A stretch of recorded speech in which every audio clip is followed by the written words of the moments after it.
Hi everyone, I know you are watching this content to accompany your sleep. So before we start, I want to know where you are watching from and what time you are watching. Also, don't forget to like, comment, and subscribe. Let's jump straight into the story. The case of Ivan Baldeli, a hellish love story on a heavenly island. Sometimes the search for paradise on Earth can lead one straight into a real-life hell from which escape is impossible. However, it's only fair to note that a significant factor in this journey is who accompanies you in search of this paradise. Choosing a companion should always be done with the utmost care and caution. Yet sometimes, even the person who seems closest and dearest can turn into a true, merciless monster.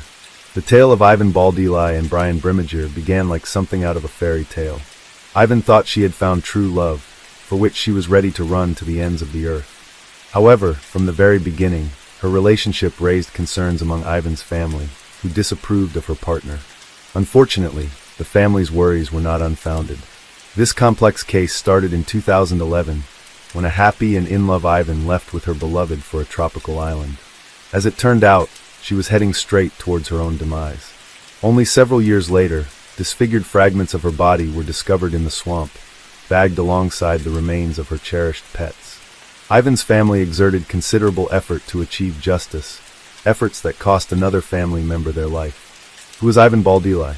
Ivan Olivia Baldeli Mayfold was born on June 30th, 1969, in a small town in the southern part of sunny California.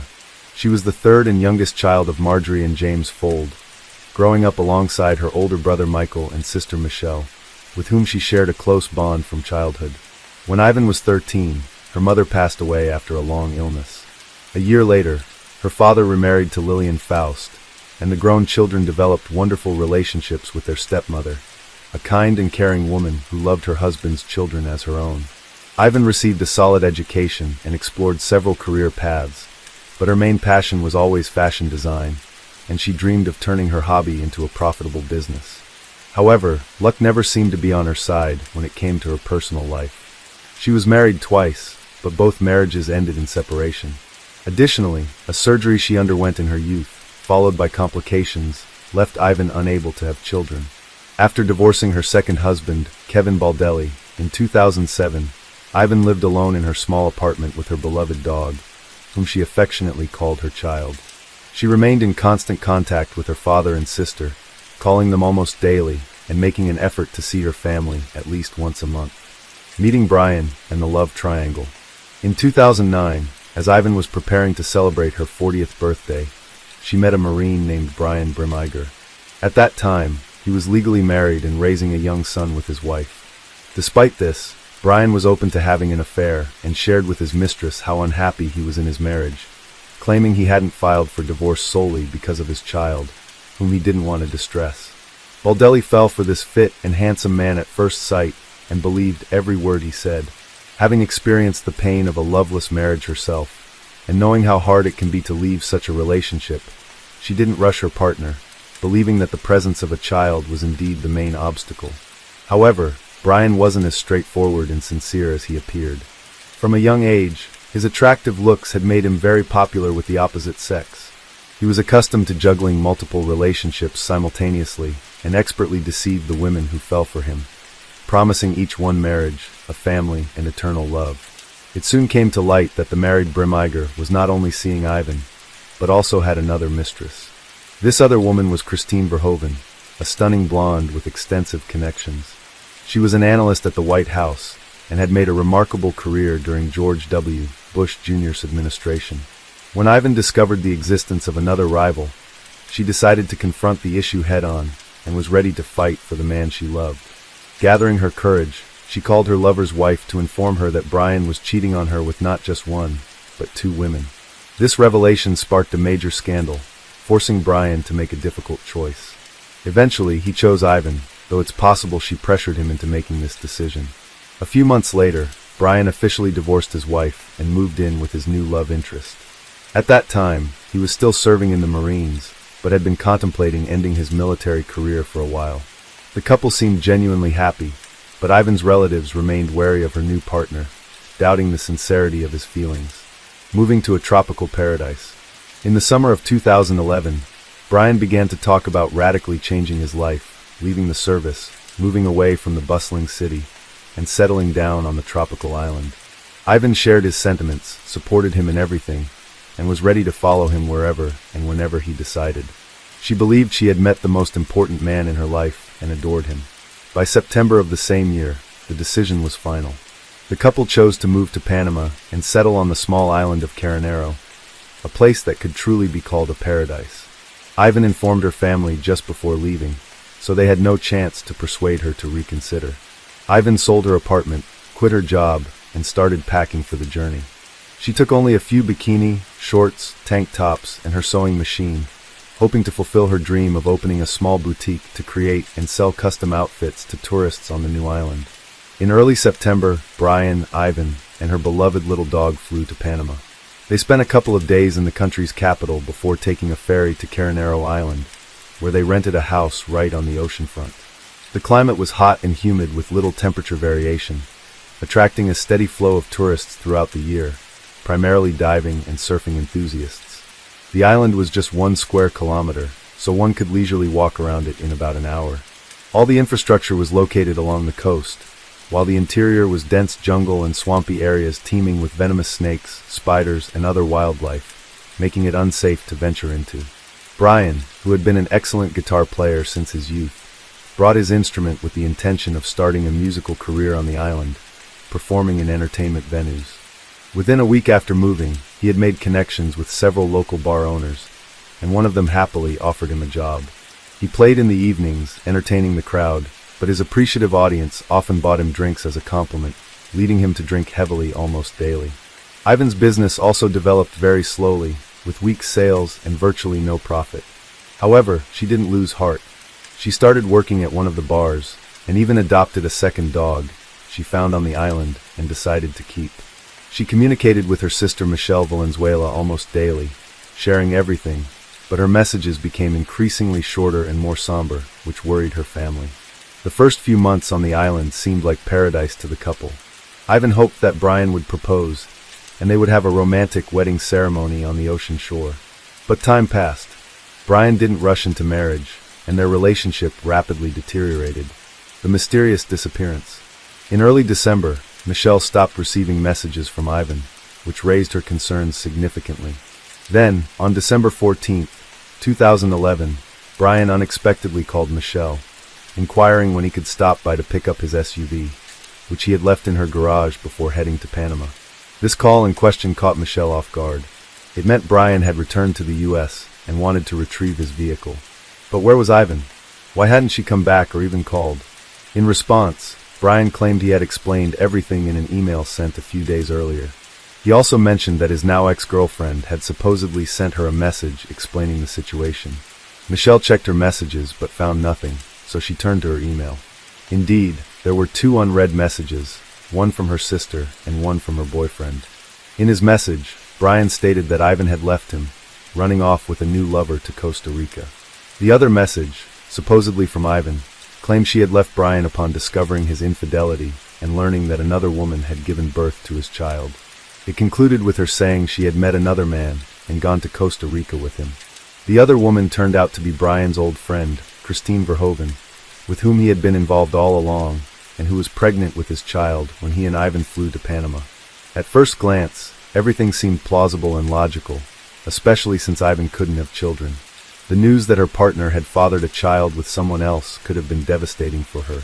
However, Ivan wasn't known for impulsive actions, and she would have certainly called her sister to discuss such significant changes in her life. Moreover, the tone of the supposed message from Ivan was somewhat odd and unlike her previous communications, which raised further suspicions.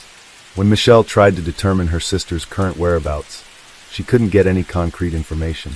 Calls went unanswered and the messages that came through were brief and detached, saying things like, "I'm okay, I need some time, I'm not ready to talk about this." Michelle suggested that Brian should join her in filing a missing persons report. Brian appeared nervous but insisted it wasn't necessary, claiming Ivan was fine, capable of herself, and would decide when to come home on her own. Despite Brian's reluctance even to discuss the matter and his hasty departure after picking up his vehicle, a message from Ivan's phone soon arrived, stating she planned to return home in January for their father's birthday. This message provided Michelle with some relief, and she decided to wait a few more weeks, hoping Ivan would return as indicated in the message. Search efforts and surprising discoveries. By mid-January, not only had Ivan not returned home, but she also hadn't called even once during that time, and her messages had completely stopped. Moreover, Michelle was shocked to learn that Brian had gotten married to the mother of his child, Christine Verhoeven, right before the new year, which seemed very odd since he had parted ways with his former girlfriend just a few weeks before the celebration. Concerned, Michelle finally went to the police and reported her sister missing, suspecting that Ivan had not gone to Costa Rica. An official inquiry sent to Panama confirmed her fears. It was definitively established that Ivan Baldelli had not left the country. Valenzuela then turned to her cousin, a programmer, to help trace the IP address from which Ivan's messages were sent, determining their actual origin. It turned out the emails, supposedly sent by Ivan from Costa Rica in December, were actually sent from Dana Point, California, where Brian was located. The same IP address was used for an email sent by Brian himself. With the situation becoming increasingly alarming, Michelle hurriedly informed the police about her discovery. Valenzuela reached out to the FBI and the State Department, sharing her suspicions that Brian had harmed her sister in Panama, and then continued to send messages from her phone and email, pretending to be her for about a month. However, there was not enough solid evidence at the time to arrest him, so law enforcement could only interview him and continue gathering proof of his guilt. It was revealed that Brian had proposed to Christine while still in Panama with Ivan. He promised Verhoeven that he would soon return, they would get married, and raise their daughter together. Moreover, Christine was unaware that her child's father had gone to the island with another woman, as he had told her he was there on business. The family's own investigation 2 months after the woman's disappearance, her sister and niece personally flew to Panama. There, they sought the expertise of Don Winner, a former U.S. intelligence officer turned investigator specializing in locating missing U.S. citizens. They shared the story of Ivan's disappearance and the version of events provided by Brian. Winner, after listening to them, immediately expressed concern that the chances of Ivan being alive were slim. With vast experience in such investigations and leveraging his connections, Winner decided to put pressure on the Panamanian government and publicize the case, turning the disappearance of an American woman into international news. A press conference was also organized with the participation of Ivan's family members. Later, Ivan's father, stepmother, brother, and several other relatives and close friends arrived in Panama to join the search and assist the investigation. Together, they went to the tropical island of Caramaro, combing it thoroughly, yet they found no trace of Baldelli. Their search efforts were hampered by dense undergrowth and swampy marshes teeming with wildlife. In addition, the family questioned the island's residents about how well they knew Brian and Ivan, and what they could say about them. It turned out that the couple had recently been heavily indulging in alcoholic beverages, and were frequently involved in loud disputes, unconcerned about those around them. Almost daily, they were seen in bars drinking alcohol and having heated arguments. Furthermore, people began to notice bruises and scratches on Ivan's face and body. She almost never took off her sunglasses, seemingly to hide the bruises under her eyes. The landlord of the house the couple had rented confirmed that neighbors regularly complained about the noise, screams, and cursing coming from their residence. Simultaneously, FBI agents brought a special team of divers to the island to scour the waters around it for any potential evidence or remains of the missing woman. Unfortunately, these searches too did not yield any success. The prime suspect and the first solid evidence. From the outset, Brian was the prime suspect in the case, but there was nothing concrete to charge him with. He denied any involvement, consistently recounting the same story about his ex-partner running off with another man. It wasn't until September 21st, 2012 that Bremiger was finally interrogated, and a search was conducted in his home. At the time, his wife Christine was at work, while Brian was unemployed, staying at home with their child and indulging in his favorite pastime, playing golf. Initially, he appeared confident, repeating that Ivan had left him after finding out about his child with another woman. However, he became visibly nervous when the police mentioned that the last messages sent in Ivan's name came from his area, and expressed interest in examining the laptop found on his table. The seized laptop turned out to belong to Ivan, with messages sent from it after she supposedly fled. A photo of the missing woman with a bruise under her eye was found on the, as well as a screenshot of a conversation from November, where Brian and Christine discussed their ongoing affair and shared daughter. presumably how Baldelli learned about them. Moreover, the laptop search history from November 26, 2011 contained queries such as how to clean blood and how to remove blood from a mattress. These pieces of evidence were significant but circumstantial, since neither a body nor a mattress with bloodstains was found. The fact that Brian had been sending messages pretending to be Ivan didn't definitively prove him guilty. Soon, Don Winter discovered that before leaving Panama, Bremiger had sold a machete he owned. In an online conversation with a potential buyer, he joked that he had used it to finish off a stripper.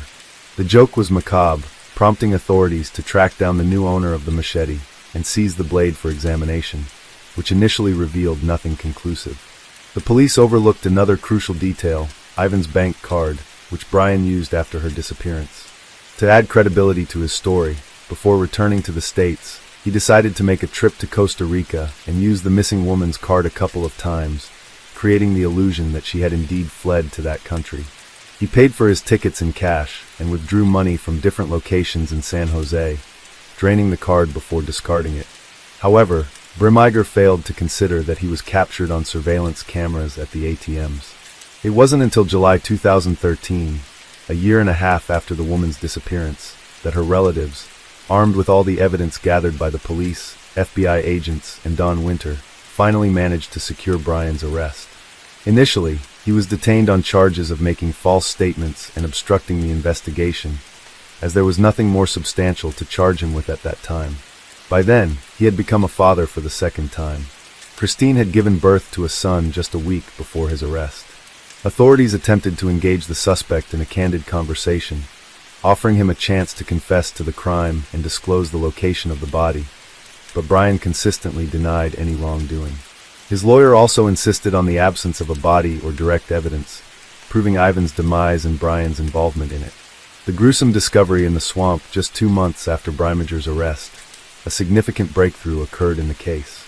On the island of Caronero, a worker taking a shortcut wandered into the swampy underbrush and spotted an army backpack barely visible above the water's surface.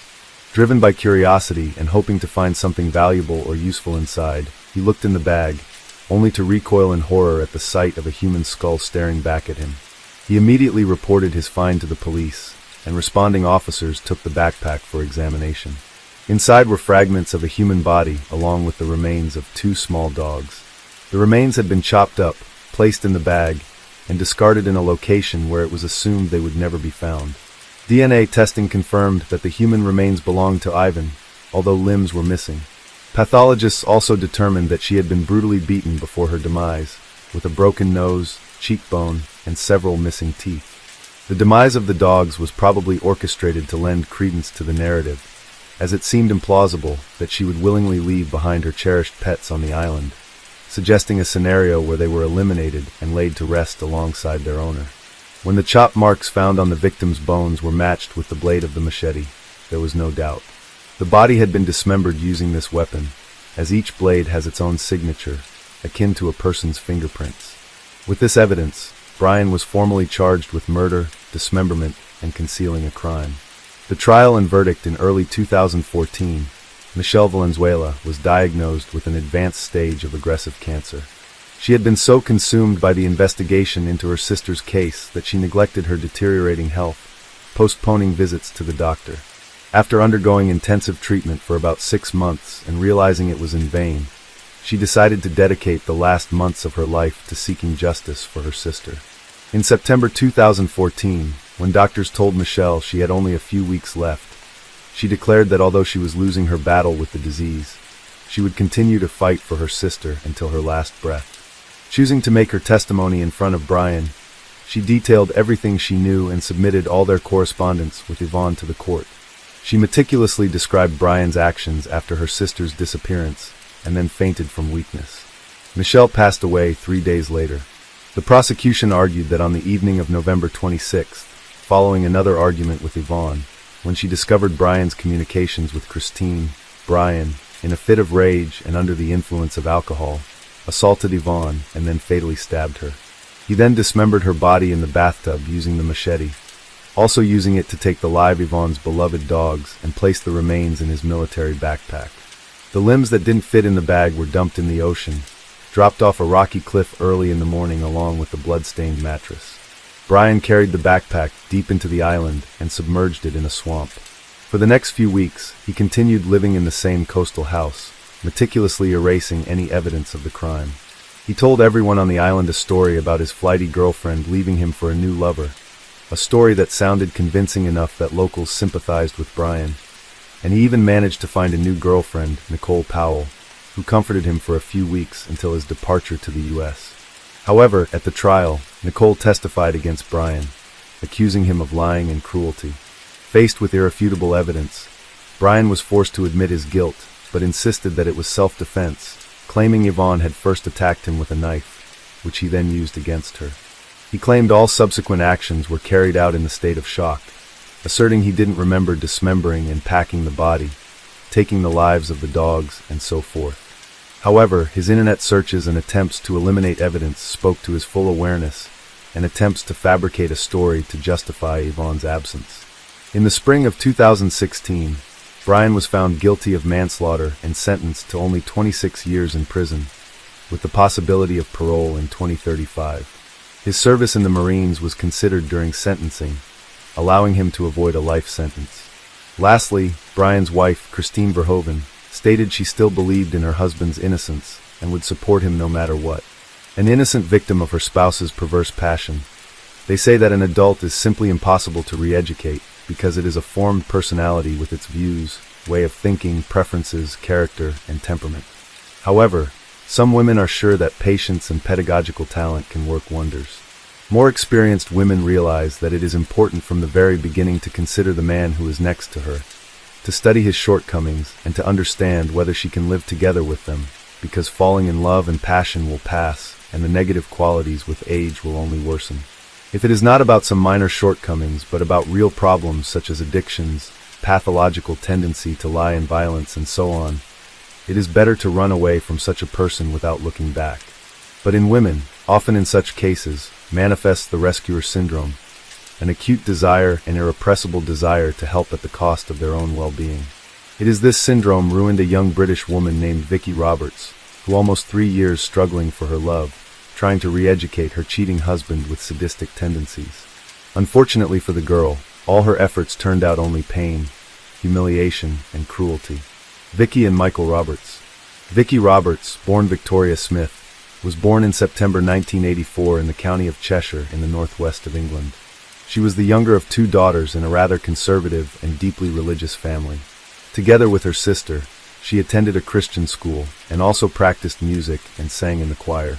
People around her described her as a very kind, friendly, and helpful girl, always ready to help others.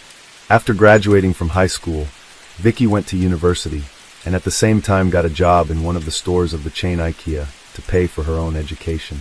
It was there that the girl soon met a young man named Michael Roberts, with whom she first started a friendly relationship. The new acquaintance was only a year older than Vicky. He also got a job at IKEA in parallel with his studies, and he also played sports, carefully watched himself, and was able to make a pleasant impression on others. At first, the sociable and charismatic Michael seemed too talkative and overly intrusive to the modest Vicky, but he quickly managed to gain her attention and favor. It is worth saying a few words about Michael and his family. He was born in June 1983 in Warrington, Cheshire, and was the eldest of 2 sons in the family of a prominent chemical engineer. Parents brought up their children in strictness, and high expectations always laid on the eldest heir, who studied well at school, grew up ambitious, purposeful, and able to achieve what they wanted. The guy always had a lot of friends. He could easily become the soul of any company, but most of all he was proud of his victories on the love front. Michael had a bright and attractive appearance, was tall, trim, with a good sense of humor and the ability to show himself at his best. To everything else, this handsome man was also very intelligent, well-read, could easily support a conversation on any topic. Parents from childhood indoctrinated the eldest heir that he is the best, the most beautiful, intelligent, and will certainly succeed. All this probably provoked in the guy narcissistic disorder, which with age progressed. At the same time, Michael was always very afraid to upset his dad and mom, and therefore did everything to be the perfect son for them and meet all their expectations. Roberts never had a permanent girlfriend. He regularly changed girlfriends and mistresses, could spin several novels in parallel, so that none of his passions did not realize that she was not the only one. The guy was confident in his irresistibility, could find an approach to any girl, and he really liked to conquer unavailable girls. This process he perceived as a kind of game or competition. Just such a modest and inaccessible girl was Vicky, which Michael decided by all means to conquer. At first she stubbornly kept her distance and refused even innocent offers to walk after work or drink coffee somewhere. Smith spent almost all her time studying, and on weekends she went to church, so she didn't even think about dating, let alone any relationship. It took Michael a few months for Vicky to finally agree to go out with him. He was sweet, charming, touchingly courted her, gave her flowers, gifts, and little surprises. He even invited her to a family dinner at his parents' house, who liked Vicky very much and immediately approved of their son's choice. Vicky believed he was serious and gave in. He became her first man and remained the only one. She was truly happy around him, and it seemed like fate to her. Michael also seemed to fall in love and was ready to settle down, but it didn't last long. 50 Shades of Michael. From the outside their romance seemed perfect. They were both young, attractive, full of energy, ambition, and made huge plans for the future. But soon Vicky realized that her chosen one has one peculiarity, namely an irrepressible sexual appetite and passion for experimentation in bed. At first he did not put too much pressure on his chosen one in this regard, fearing that Vicky would leave him. But as soon as the guy realized that she would not go anywhere from him, he, as they say, opened the cards. The modest and religious girl was literally shocked by what was happening, but she was head over heels in love with Michael and therefore trusted him, and for a long time did not tell anyone about what was happening in their bedroom behind closed doors. In addition, her lover made her an official marriage proposal, which she gladly accepted, sincerely believing that after the wedding everything will change and the chosen one will stop his experiments. Soon one of Vicky's closest friends began to notice that she carefully disguises and hides bruises and small bruises under her clothes. She brought Smith into a frank conversation and asked if her fiancé was beating her and if she needed help.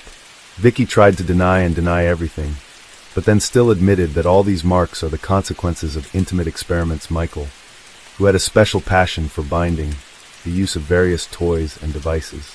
She also secretly told her friend that they have a special relationship with the chosen. Intimacy happens up to 5 times a day, while he still remains hungry and unsatisfied.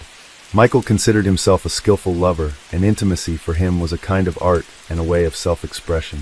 Sometimes he made concessions when Vicky refused to participate in some completely crazy and even dangerous experiments, but in most cases he still managed to persuade the girl in love with him. Unplanned pregnancy. After defending her diploma, Vicky decided to change jobs and was soon hired as an account manager at a logistics company. Michael also quit IKEA and got a job as a sales consultant in one of the stores of a large retail chain, selling phones, laptops, and other electronics. He almost immediately became one of the best employees because thanks to his charisma, communication, and persuasive skills, he always exceeded sales targets. Soon the new young employee was promoted to senior salesman, and the management seriously considered his transfer to the main office, but before that he had to undergo training and improve his qualifications.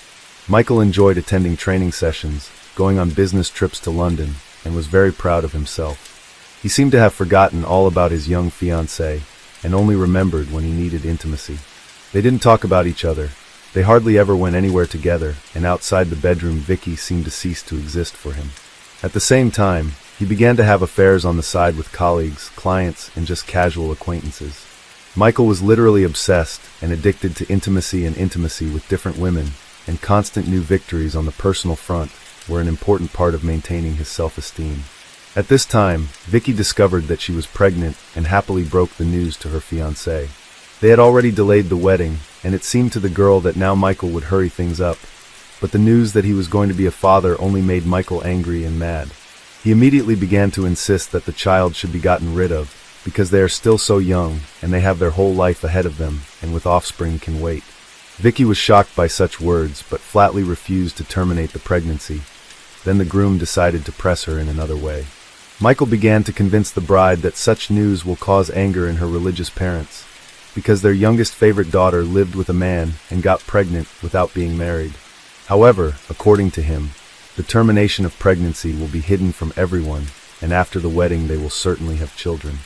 For Vicky, it was a difficult decision, But her chosen one had a real gift of persuasion, so that a few days later she gave in to persuasion and went to the hospital. Unfortunately, it was not without complications. Vicky for a few days stayed in the hospital, and then it took her almost 3 weeks to recover her health. For all this period, the doctor categorically forbade her to have an intimate life, and Michael, learning about it, went into a rage. Then Vicky finally realized that he had mental problems and a real addiction to sexual contacts. Beloved literally went crazy without intimacy and began to leave the house every day, explaining it with urgent matters at work. Vicky guessed that he was looking for intimacy on the side, but sincerely hoped that everything would change once they got married and she would help him get rid of this addiction. A loveless marriage and an adult mistress. The engagement lasted almost 2 years, and the man, apparently, did not even intend to marry the chosen one, because the current state of affairs suited him quite well. He had a fiancée who faithfully waited for him at home and fully served him in the household, and numerous mistresses on the side which he regularly changed. Vicky always took him at his word, and even if she found out about his cheating, she always forgave him, as long as he promised that it was the last time and he would not do it again. But time passed. Vicky began to insist on marriage, as she wanted a full-fledged family and children. Also, this question was increasingly raised by her parents, but most importantly, the wedding was insisted on by Michael's parents, whom he really did not want to upset. Modest and sweet Vicky, they liked them very much, and they considered her a great couple for their son, and were constantly interested in when they will get married and make them happy with grandchildren. Not without the help of their parents, the couple organized a lavish wedding with a white dress, limousine, and a beautiful away ceremony. The newlyweds looked in love and happy. It seemed that they had a long life ahead of them, but hardly any of the relatives guessed about the dark side of the man, with which his young chosen one was already so well acquainted. The newlyweds settled in a large and cozy house in the prestigious area of Warrington, not far from Roberts's parents. Michael did not love his spouse, however. Marriage made him normal in the eyes of relatives and others. Vicky never complained to anyone about his strange predilections and constant cheating, and he could continue to change mistresses like gloves. At work he was quite successful, got another promotion, and was making good money. After being transferred to a new office, Michael's direct boss was a certain Carrie Hall, the head of administration at Phones for You. She was 10 years older than him, had been divorced for a long time, and was raising a son on her own. At the same time, Carrie was quite attractive, well-groomed, and, as her position required, determined and strong-willed. For a long time she did not pay any attention to the signs of attention that she was given by a young subordinate.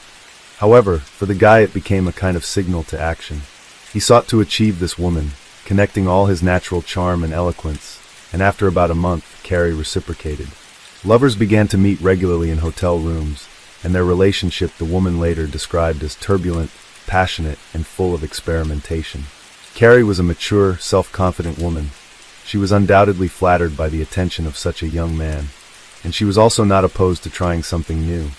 So Michael could realize with her those fantasies, which did not dare his modest wife. He constantly lied to his wife about being late at work, attending corporate trainings and the like, and told his mistress how unhappy he was in marriage, that this union was a mistake of youth, and said that he was ready to divorce, but his wife does not give him a divorce. This relationship with Carrie lasted more than a year, but since the woman had no illusions about Michael, she did not insist on divorce, and she was quite satisfied with their meetings in hotels. Marks on the body and dangerous games. After the beginning of relations with Michael, Carrie began to give preference to buried clothes with long sleeves and high throat, which was unusual for her. The woman was actively engaged in sports, and always liked to show others her stunning figure, and here suddenly completely changed her style. Once Hall admitted to her close friend that her lover loves to experiment in intimate terms, and sometimes these experiments go beyond reason. As evidence, she showed a bite mark on her chest, which Michael left in a fit of passion.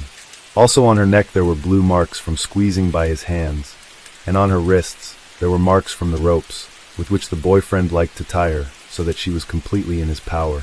The friend was horrified and suggested that Carrie go to the police, but she refused, noting that all this was consensual, and in most cases he warns her about what he is going to do, but the process itself can get out of control. For example, Michael loved to strangle his partner, convincing her that it would increase the pleasant sensations of the process, but a couple of times he was so much carried away that she lost consciousness. Vicky was very afraid of such games with strangulation, but every time she succumbed to her husband's persuasions and believed that one day he would get tired of it, he would leave his cruel and painful experiments, or she would get used to it and would perceive them as something ordinary. Unfortunately, neither his wife nor any of his mistresses even tried to stop Michael. Open correspondence and a love letter. Vicky had guessed about her chosen one's affairs on the side, even before they were married. She most likely even realized that he was addicted to it, but sincerely believed that something was about to change, and her love and care can turn daring and loving Michael into an exemplary family man. But after the wedding, the situation only worsened, and the young husband himself denied his cheating, and he did it very convincingly. Vicky decided to conduct her own personal investigation, and looked into her husband's phone while he was sleeping. There she found numerous correspondence Michael with Carrie and several other girls, which he did not even bother to delete. Their content was quite intimate, moreover. With some girls, the guy exchanged explicit photos. This came as a shock to Vicky. She packed her things and decided to move in with her friend for a while. She did not tell her parents and sister anything about what was happening, afraid to upset them. So her family was sure that Vicky was happily married. Besides, religious relatives would have insisted on a divorce when they learned of her husband's infidelity. But after all, Vicky was in love and didn't want to break up with her husband. Leaving, she wrote Michael a touching letter in which she confessed her love for him and called the main man in her life. At the same time, she admitted that she knows about his cheating and does not want to put up with it, and therefore leaves, but gives him time to think about it and will not yet file for divorce.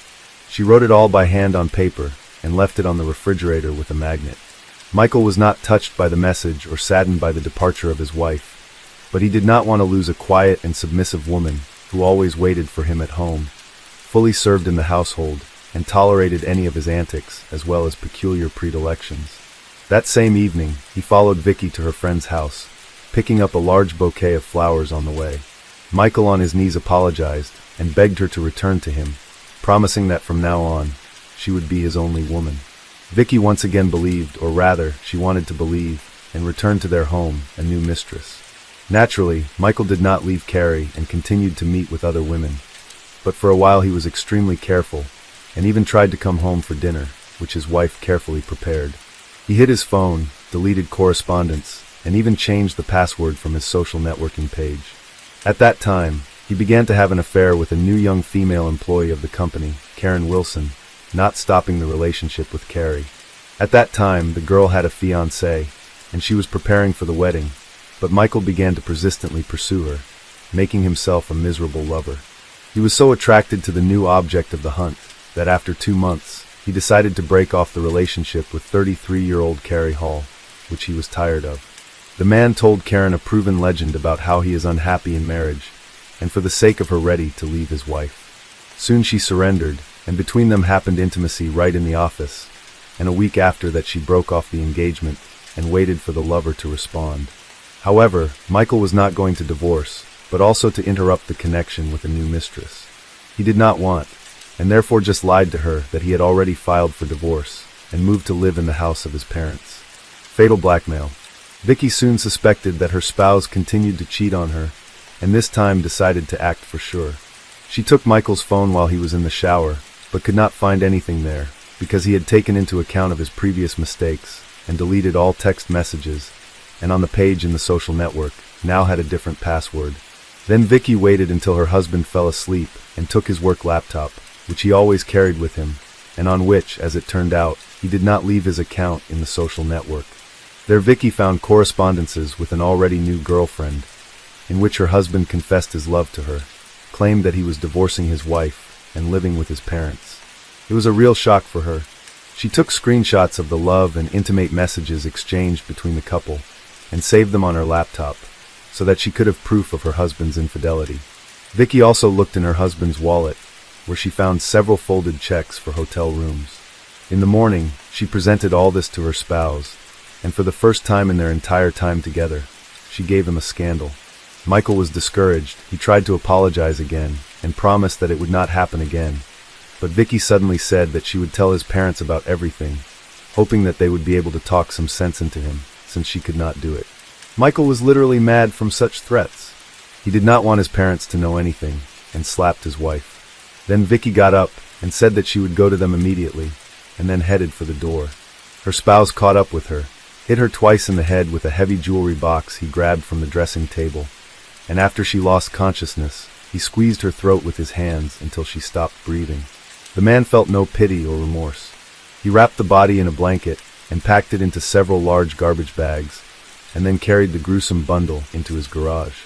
Michael then quickly cleaned up the house, packed and removed most of his wife's belongings, and immediately called Karen, whom he invited over. They had dinner, had fun in the house, where a couple of hours ago Roberts killed his own wife, and then made love in the bedroom, where in fact everything happened. Ran off with her lover? The very next day, Michael informed his parents that his wife left him having run away with another man. To do this, he personally went to their home and literally sobbed on his mother's shoulder, showing her messages from his wife, which he himself sent from Vicky's phone. The messages said that she had fallen out of love with him, met another man, and decided to live with him. Parents, as they could, consoled their son, and sincerely bewildered how their sweet, kind, and religious daughter-in-law could do such a thing.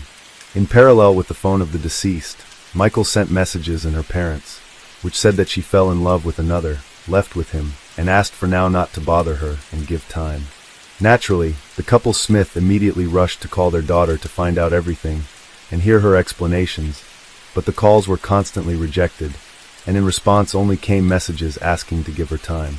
This seemed very strange to Vicky's parents, and they went to Michael's house to talk to him, but his story only raised more questions and doubts. And after they found out that Vicky was not showing up for work without saying anything to anyone, they decided to go to the police. An investigation, a gruesome discovery, and an escape. On the 1st of December, 2009, Michael bought a shovel, several meters of rope, as well as rags and detergents from a hardware store. However, he did not manage to get rid of the body, because on the same day the police visited him at home.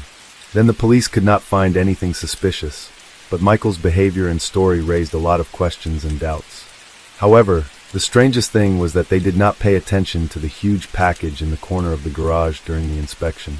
In the house, there were no clothes, documents, and personal belongings of the missing woman, which could indicate that she had left, but Vicky's laptop was in the bedroom, and the police seized it for inspection. There, they found screenshots of Michael's correspondence with his mistresses, which Vicky had saved, and then decided to make a geolocation request of Vicky's cell phone, from which regularly came messages to her husband and relatives. And then it turned out that the phone had been in her and Michael's marital home all along.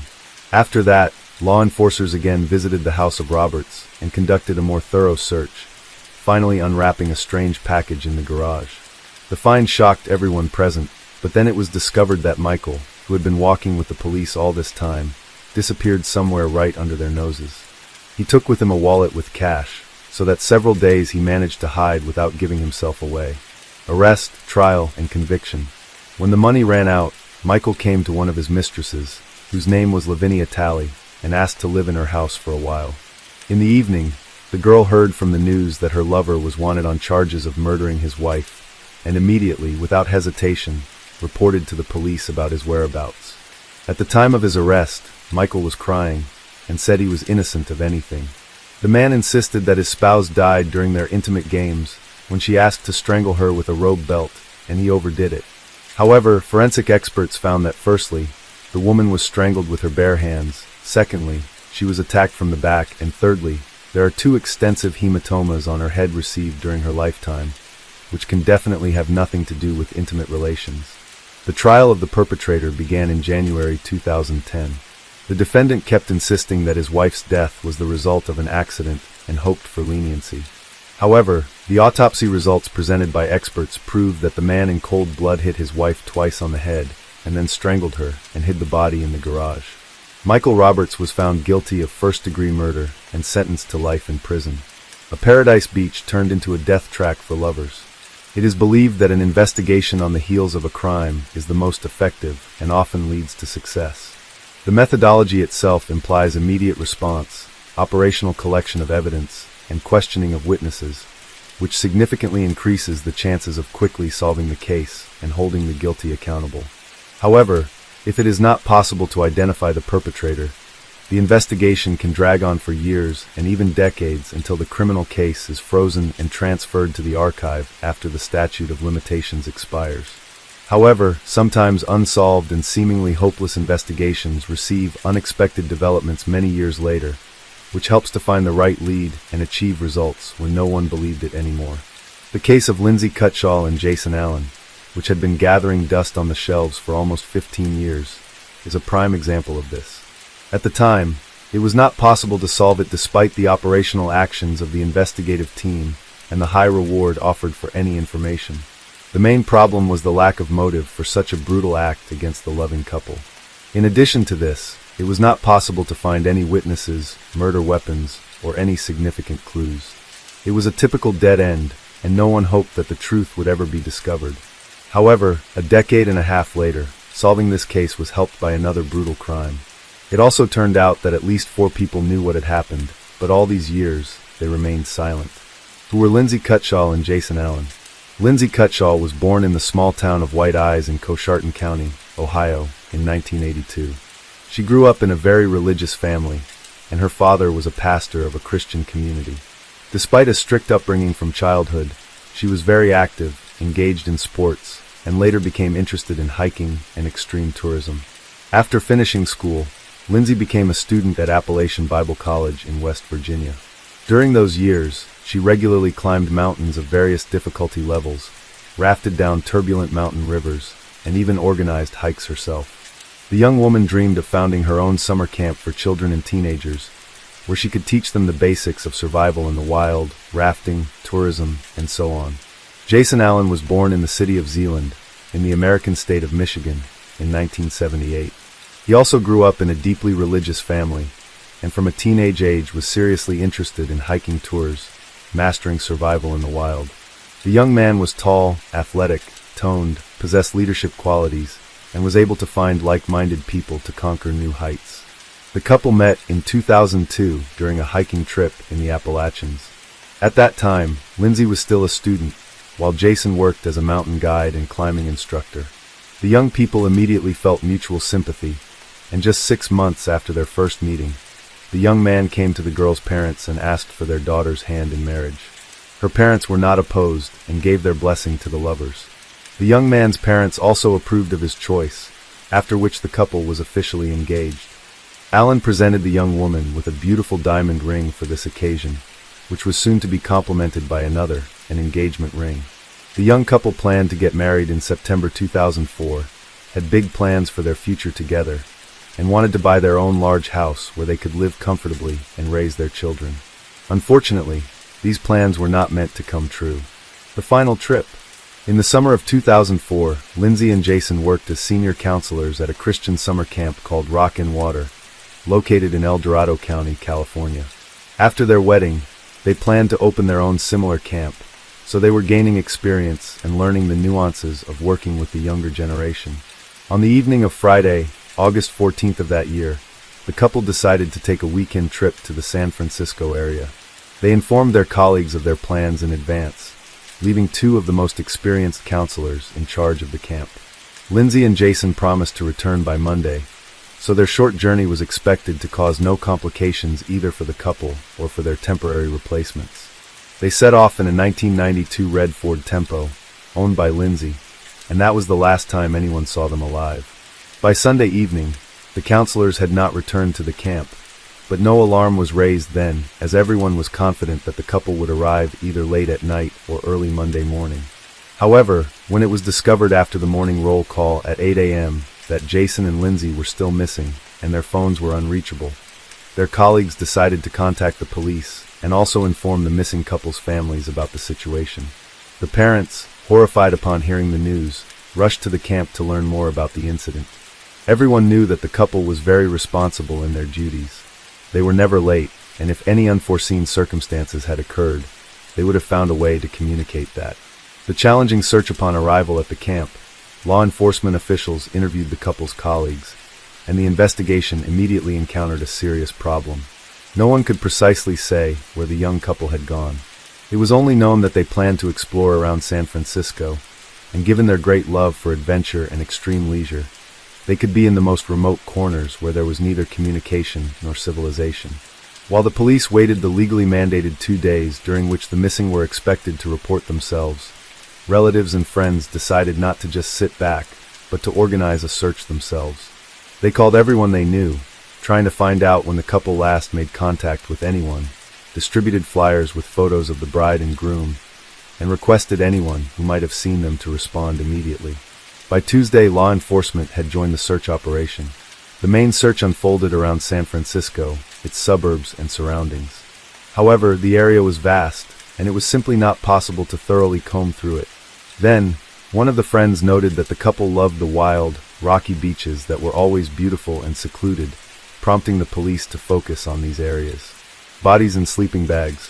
For several days, the search yielded no results, and the hope of finding the couple alive was diminishing rapidly.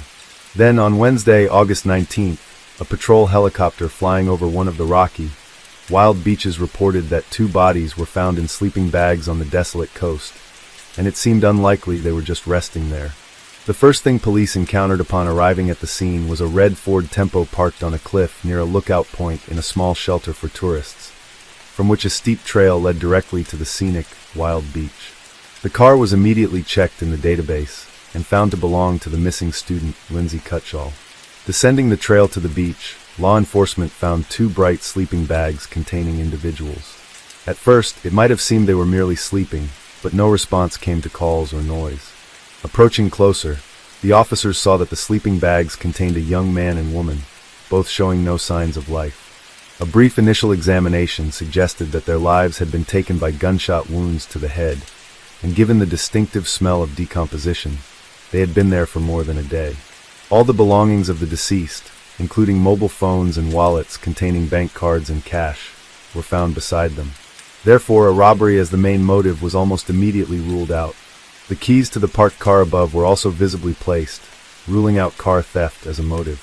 Investigators immediately suspected that the deceased were the same young people who had gone missing last week near San Francisco.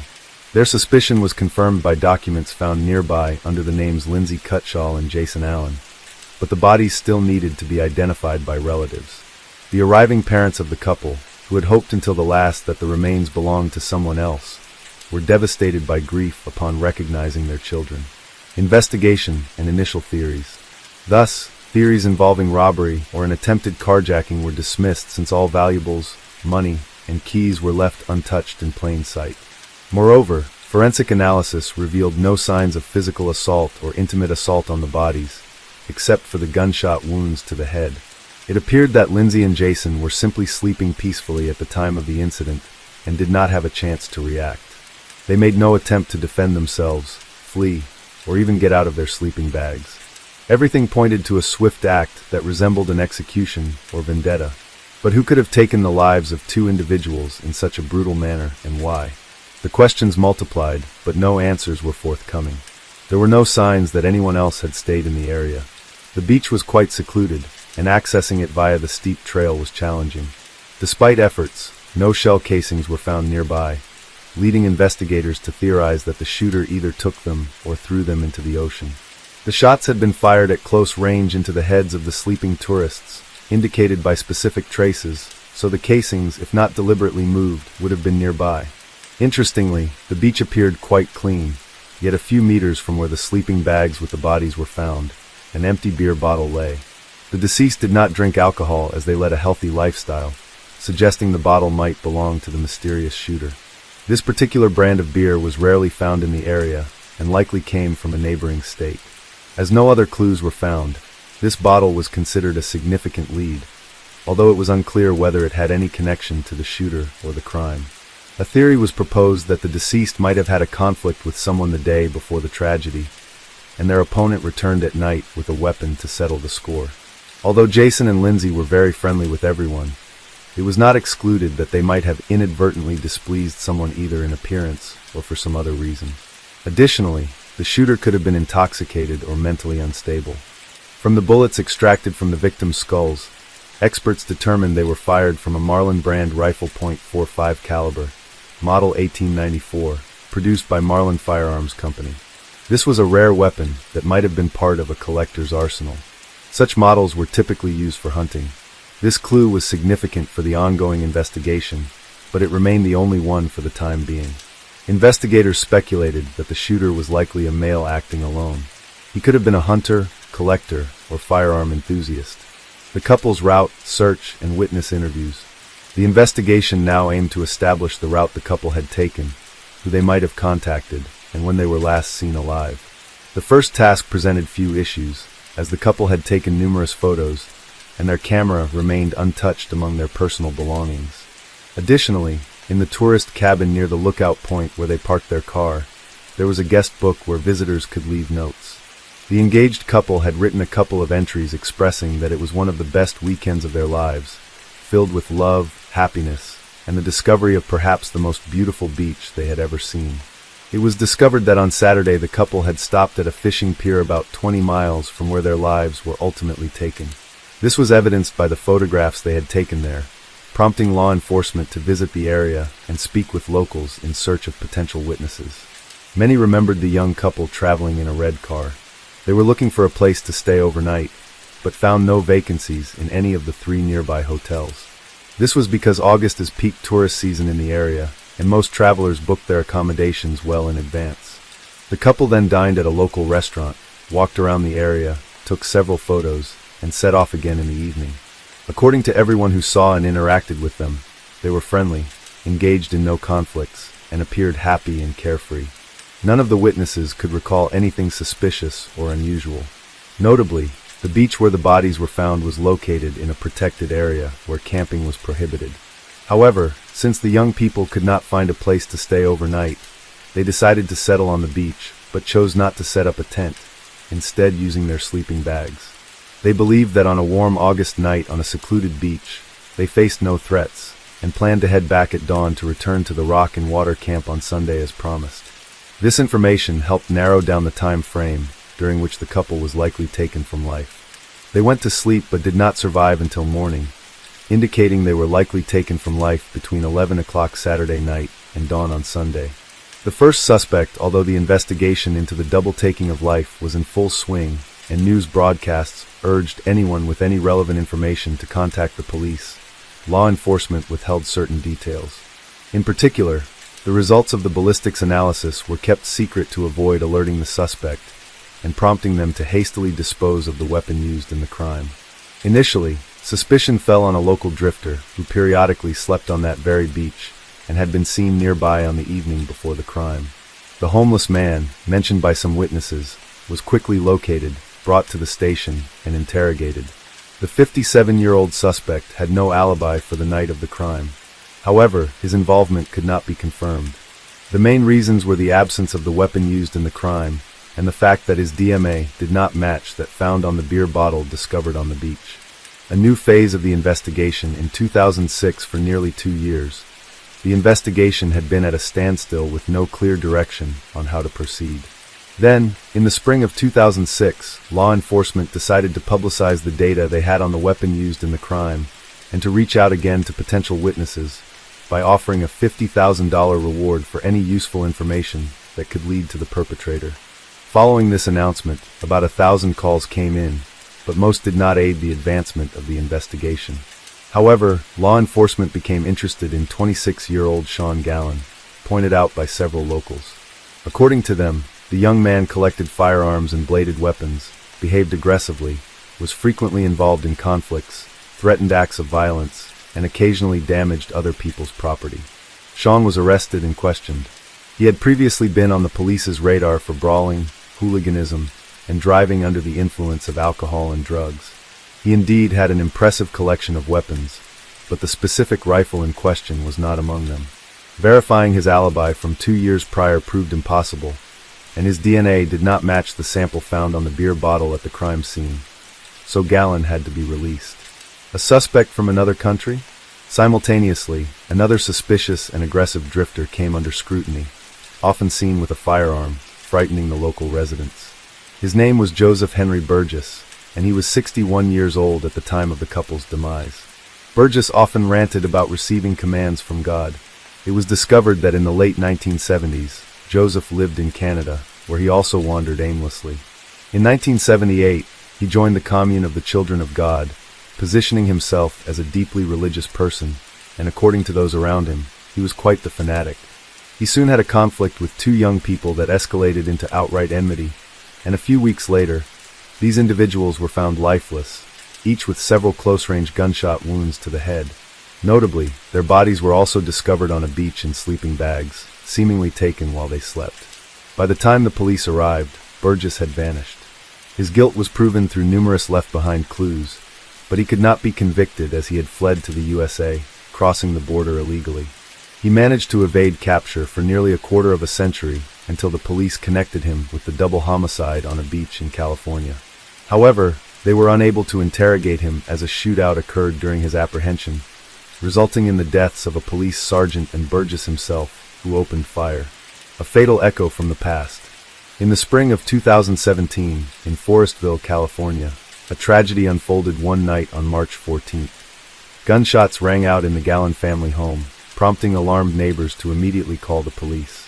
The victim was 35-year-old Seamus Gallon, and the perpetrator was his older brother, Sean. An argument had erupted between the siblings, during which Sean, under the influence of prohibited substances, grabbed a firearm and discharged 3 bullets into his younger brother. Police recognized the shooter's name as Sean had previously been detained as a suspect in the double homicide on a beach, but was released due to a lack of evidence. Since then, he had been in police sights twice for property damage and making threats, but had only received fines. It was also discovered that the detainee was an avid hunter and had a hobby of crafting knives and other bladed weapons. Those around him described him as antisocial, aggressive, and unpredictable. After taking his brother's life, Sean attempted to flee, but was almost immediately apprehended. Law enforcement then decided to thoroughly reinvestigate this man's potential involvement in a couple's perpetration from 13 years prior. His personal social media page revealed much, where he posted pictures of his substantial weapon collection and discussed supposed telepathic and extrasensory abilities. According to his posts, he believed he was on a special mission, receiving assignments from space. This seemed like delusions of a disturbed mind, and police suspected Sean indeed had serious mental disorders. He stubbornly refused to cooperate with the investigation, spoke nonsensically, and insisted on his innocence. However, when detectives checked the personal messages on his deceased brother's page, they found something intriguing. Back in 2006, when a $50,000 reward was offered for information on the double homicide case, Sean's former girlfriend had messaged Seamus, suggesting she could claim the reward by turning in her ex-boyfriend. They both knew everything, but kept silent. Unfortunately, questioning either was no longer possible since the brother had been shot and the woman had died in a car accident 2 years earlier. An unexpected confession. Initially, Sean denied any involvement and refused to speak, but when shown the printouts of the messages between his former girlfriend and his brother, he surprisingly confessed and began to give a detailed account. His narrative not only surprised but shocked law enforcement. Despite more than 13 years passing since the double homicide, Goen remembered the details of that night vividly. That evening, he had left his house with a Marlin rifle. Intending to hunt in a wooded area, he aimlessly wandered for a couple of hours before descending a trail to a wild beach, which, he claimed, was a spot to encounter boars. As he walked along the shore, he spotted 2 bright sleeping bags. Approaching closer, he discovered a young man and woman sound asleep inside. He stood watching them for several minutes, then suddenly heard voices in his head, commanding him to end their lives. Sean claimed this was the mission from space he could not ignore. He placed the barrel of his rifle almost against the young man's head and pulled the trigger. The sound woke the young woman, but before she could comprehend the situation, a second shot ended her life as well. He decided to collect the casings and carried them away in a beer can he had emptied while descending to the beach. Later, according to him, he tossed the can into some bushes in his father's backyard, where he went to give the rifle to his father and ask him to hide it. His elderly father asked no questions and simply buried the weapon in the dirt floor of the cellar in his old barn. Remarkably, Sean's claims were verified. The rifle was found at the site of the now-collapsed barn, and the beer can with the casings still rested in the overgrown bushes in the backyard. The fact that the murderer's father had passed away in 2009 and his property had since fallen into disrepair and abandonment helped preserve these items. It turned out that the bottle found on the beach had no connection to the crime and was mistakenly considered as evidence. Forensic psychiatric evaluation Sean Gowan blamed the voices in his head, which he claimed ordered him to commit acts of violence, and asserted that he was not aware of his actions. His defense attorneys also insisted that Sean was mentally ill and unfit to stand trial. It was up to qualified psychiatrists to determine the truth of these claims. The evaluation revealed that the accused did indeed suffer from a range of mental disorders, exacerbated by the effects of alcohol and prohibited substances. However, at the time of the crime, he acted deliberately, carefully planning each step. Sean was fully aware of how to proceed and how to cover his tracks to avoid police detection. This was precisely why he first ended the life of the young man, knowing that if anything went awry, the woman would not be able to resist. For the same reason, he took the casings with him and prudently gave the rifle to his father, asking him to hide it. According to the psychiatrists, although Gowan had mental deviations, he was competent to stand trial and be held accountable for his actions. What was surprising in this complex case was that his parents, brother, and former girlfriend knew, or at least suspected, that he had committed the double homicide, yet none of them had turned him over to the police. Trial and sentence. The trial of the accused took place in the spring of 2019, nearly 15 years after the brutal act against the couple. On June 17th of that year, Sean Gowan was sentenced to 2 consecutive life terms without the possibility of parole, plus an additional 94 years for the end of his own brother's life in 2017. The convicted man is now serving his sentence in a special prison unit designated for particularly dangerous inmates with mental disorders. He continues to claim that he hears voices and behaves aggressively, hence he is kept under special surveillance to prevent him from harming himself or anyone else nearby. Lastly, it should be noted that the motive for the double homicide was never established. Sean simply saw the couple sleeping on the beach and decided to end their lives. This case is of India's first famous perfume expert, Monica Good. The reason for Monica's murder and the method used by the killer shook the entire India. The date was actually October 6, 2016. Monica Gurdy resided in the village named Sangolda in the famous state of Goa in India. Goa is known for its famous beaches, culture, climate, and historical places. Besides, here you can also get a chance to witness colorful architecture, greenery, and beautiful sunsets daily. Actually, Monica lived in a 3-bedroom rented apartment in a society named Sapna Raj Valley in Sangolda village. As usual, at around 9 to 10 in the morning, Monica's maid arrives at her house and rings the doorbell of Monica's apartment. However, there is no response from inside. Then the maid rings the bell again, but still no response. Then she tries calling out several times and rings the bell 3 or 4 more times. Additionally, she knocks on the door, but still there is no sound from inside and no one opens the door. This situation feels very strange to the maid because Monica has never done this before. Feeling a little anxious now, she calls Monica's brother Anand Gupta, who lives in Mumbai, and explains the entire situation to him. After this, Monica's brother Anand calls Monica's phone, but there is no response from the other end. He keeps trying to connect with his sister through calls, but Monica doesn't pick up the phone. After that, Anand calls Monica's neighbor, who lived in the adjacent apartment, and Monica had also left a duplicate key to her. Shortly after Anand's call, the woman arrives outside Monica's house with the duplicate key. She then opens the door with the same duplicate key, and as soon as Monica's neighbor and her maid enter the house, both scream because Monica was lying straight on the bed, and hands were tied behind the bed, and there was no clothing on the lower part of her body. Additionally, Monica was not moving at all. Seeing all this, Monica's neighbor immediately calls the police. Soon after, the Goa police arrive at Monica's apartment with some lady police officers, an ambulance, and doctors. However, when some doctors cover Monica's body and check her pulse, it is found that Monica has passed away. Afterwards, the dead body is sent for post-mortem, and then the room is searched. The police searched the room, but the surprising thing was that there was no evidence of forced entry anywhere in the entire apartment. There were eggshells in the room, suggesting they had been eaten recently.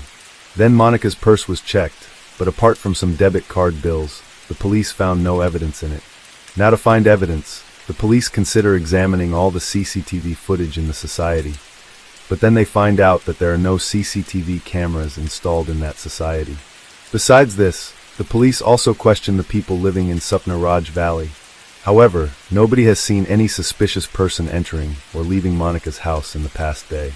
Nevertheless, the police also investigate from the angle of theft, but nothing was missing from Monica's flat that could indicate that this murder was committed for theft. Looking at all these things, the police believed that whoever murdered Monica had some information about her, because no one forcefully entered the flat, and nothing was stolen from the house. However, Monica was married, but due to some disputes, she had been living alone for a year. Therefore, the police's suspicion first falls on Monica's husband, Barath Ramanrutham. After that, the police interrogate him about this murder, but nothing comes to light during the interrogation that would make them suspect him. In fact, Monica was the daughter of a former judge in Mumbai, Ramesh Kurda, and she was initially a photographer, but later she started researching on perfumes. After this, in a short span of time, she became a successful perfume expert. Due to her profession, Monica was quite famous not only in her society, but also throughout the city, often seen hobnobbing with big businessmen. Therefore, as soon as news of murder surfaced, the entire state of Goa was in shock. At that time, this was the news running on every news channel in the country, and the public wanted to know who the mystery killer was. Meanwhile, Monica's post-mortem report also arrives, revealing that Monica died due to suffocation, and it also becomes clear that she was raped. Anyway, the police had investigated the case from every angle so far, but they had neither found any suspects nor any clues. But then, during the investigation that evening, a police officer suddenly remembers that they had found some debit card bills from Monica's purse, but they hadn't found any debit card during the entire search. Afterwards, the Goa police approached the bank regarding the bills of that debit card and request to check the transaction details of that card. It is found out that on the morning of October 6th at 6 o'clock, this card was used at an ATM in Porvorim area. Porvorim is merely 4 to 5 kilometers away from Sapnaraj Valley. Following this, the police instruct the bank to keep an eye on this card, and also scrutinize the CCTV footage of the ATM in Porvorim. The face of the boy who withdrew money from that card was captured on the ATM camera. Subsequently, with the CCTV footage in hand, the Goa police reached Sapnaraj Valley. As soon as the local Sevis footage, they recognize the boy shown in the footage immediately, and identify him as Raj Kumar, who used to be the old security guard here. However, he was fired from his job 2 months ago on charges of theft. For the Goa police, this was a major success, because for the first time in this case, the police had a name and a face of suspect. Now, when the police check Raj Kumar's background, they find out that Raj Kumar, 21, is from Bathinda city in Punjab state, and there have been several theft cases registered against him before.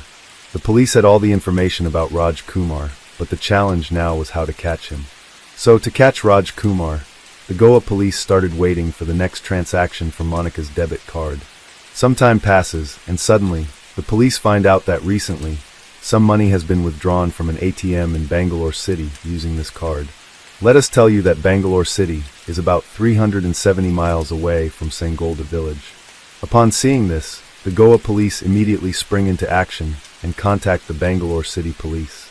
After that, Bangalore police checked the CCTV footage of that ATM, and Raj Kumar's face was clearly visible in the footage of that ATM as well. Following this, Bangalore police took Raj Kumar's photo and began questioning all hotels and lodges around that ATM. After a while, a man at the reception of one hotel recognizes Raj Kumar's photo and says, "Yes, a man with this face is staying in our hotel, but he has gone out for some work right now." Afterwards, some police officers dressed in civilian clothes stand outside the same hotel, waiting for Raj Kumar to arrive. But as soon as Raj Kumar returns to the hotel after a while, the police officers recognize him and apprehend him. Now, because the police officers were in civilian clothes, Raj Kumar doesn't even recognize them. Just like that, on October 8, 2016, 2 days after Monica's murder, Raj Kumar is arrested from a hotel in Bangalore. Then, Goa police are contacted. Afterwards, the Goa police arrive in Bangalore and take Raj Kumar to Goa with transit remand from the court. Now, the interrogation begins, and due to the firm questioning by the police, Raj Kumar admits to killing Monica. When the police ask him why he did it, he narrates his entire story to the police, and the story goes something like this. Actually, in the month of June, 39-year-old Monica decides to shift to Goa for her perfume business, for which Monica starts looking for a rented flat, and on June 7, 2016, she reaches Sapnaraj Valley to see a flat. At the society's gate, Monica meets security guard Raj Kumar, and the society's management had already called Raj Kumar beforehand, informing him that a woman would come to see a flat, so show her the flat. Afterwards, Raj Kumar shows Monica the flat, and after seeing it, Monica leaves from there. But what happens here is that during showing the flat, Raj Kumar falls in love with Monica unilaterally. Now day and night, he kept thinking only about Monica. About 4 to 5 days pass like this, and then one day Raj Kumar becomes very happy, because that day Monica had come to shift to Sapna Raj Valley with her belongings. After that, Monica tells Raj Kumar that the flat he showed her, he has taken that flat. Now because Raj Kumar was very happy, he himself, with the help of 2 people, delivers Monica's belongings to her apartment. Raj Kumar does this because he wanted to see Monica repeatedly, but because he was a security guard, he didn't get many chances to see and meet Monica. But then one day, an idea comes to his mind, and he goes to his manager and says that he wants to do the cleaning and maintenance work of the society's cars along with his duty, because he is in desperate need of money. After hearing Raj Kumar's need, the manager also agrees to his proposal, because he thinks that this way Raj Kumar will earn some extra money, and the needs of the people living in the society will also be fulfilled. However, Raj Kumar had something else in his mind, and after this, he goes straight to Monica's apartment. After that, he tells Monica that now he can also clean her car, but it will cost her some extra money. Monica also agrees to this, because she didn't have enough time to do household chores while handling her business. Now Raj Kumar started cleaning Monica's car, and would use the pretext of exchanging keys to also visit Monica's apartment, where he would see Monica 3 or 4 times a day. But it was due to the cleaning of this very car that one day Raj Kumar loses his job. It so happened that one day, Monica's umbrella went missing from this car. Monica asks Raj Kumar about it, but he says he didn't see any umbrella in the car. After this, Monica complains to the society management and says that today, not only my umbrella, but many other persons' things have gone missing just like before. If such incidents continue to happen in the society, it will tarnish its reputation. Now, after hearing Monica's complaint, the society management takes this matter seriously and begins an investigation. It is then found out that only Raj Kumar used to open Monica's car for cleaning, besides Monica herself. After that, a search is conducted in the guardroom where Raj Kumar used to stay, and Monica's umbrella is also recovered from there. Now, since thefts were already a concern in society, after Monica's umbrella is found, suspicion falls entirely on Raj Kumar. As a result, on July 22, 2016, Raj Kumar is dismissed from his job on theft charges. From here, the story takes a new turn. While Raj Kumar had deeply loved Monica before, now he starts to harbor a significant amount of hatred towards her. However, after being dismissed from his job, Raj Kumar leaves and starts working as a laborer in the Ponda area of Goa, but even there, he only works for a few days. During this time, he meets Monica twice and asks her to withdraw the theft complaint, but Monica flatly refuses. Now, hearing this, Raj Kumar gets even angrier, but he couldn't do anything at that moment. After that, Raj Kumar arrives in Chennai in search of a job, then goes to Mumbai from there, and finally spends some time working in Pune city. Everywhere, Raj Kumar earns his living by doing odd jobs, but when he doesn't find any decent job anywhere, he returns to Goa on the 2nd of October, 2016. But this time, he had something planned in Goa. There was still a lot of hatred against Monica in his mind.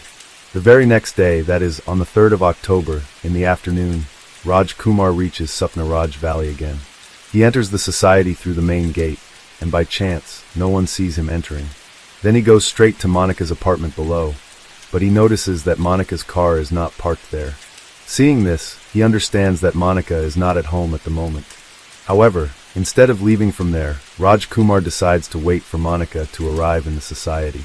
Now, because Raj Kumar knows every route in the society, he decides to hide on the terrace of the society because, generally, no one comes to the terrace.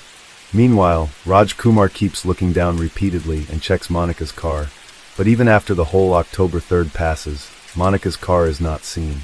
Then the next day, October 4th comes, but Monica's car still doesn't show up, and then October 4th also passes. On October 5th, Monica's car was checked several times by Raj Kumar since morning, but it wasn't seen. Now, it had been almost 2 days since he stayed on the terrace. There was neither food to eat nor anything to drink on the terrace during this time. Many times, Raj Kumar felt like leaving from there, but the fire of revenge didn't let him go, and fueled by this vengeance, Raj Kumar spent more than 48 hours hungry and thirsty on the terrace. Around 3 to 3:30 p.m. on October 5, 2016, Raj Kumar came down once again, and this time he saw Monica's car parked. This meant that Monica had returned home. Seeing this, there was a strange smile on Raj Kumar's face, but then he went back to the terrace and started waiting for darkness. After that, he comes downstairs around 6:30 in the evening and rings Monica's flat doorbell. When Monica asks who, Raj Kumar identifies himself as a security supervisor. Hearing this, Monica opens the door, but as soon as she does, Raj Kumar forcefully pushes her and then shuts the door from inside. Before Monica can comprehend anything, Raj Kumar takes out a knife from his pocket and warns her, "If you make noise, I'll stab you." Still, Monica screams loudly to protect herself, but Raj Kumar covers her mouth with his hand. Then Raj Kumar takes Monica to the bathroom, intimidating and controlling her. After that, he forcefully takes Monica to the bedroom at knife point, lays her on the bed, ties both her hands behind the bed first, then ties both her legs as well. Now Raj Kumar demands money from Monica at knife point. Upon seeing herself trapped, Monica also gets very nervous, so she tells the Raj Kumar, "Take all the money in the purse." After that, the Raj Kumar empties Monica's entire purse. About 4,000 Indian rupees come out of the purse, like $48. But the Raj Kumar's desire is not satisfied with that, and he asks Monica for more money. So Monica says, "I only have this much money right now. If you need more money, I have a debit card, take it and withdraw money from the ATM." The Raj Kumar didn't know how to use a debit card. Still, he learns from Monica how to use it.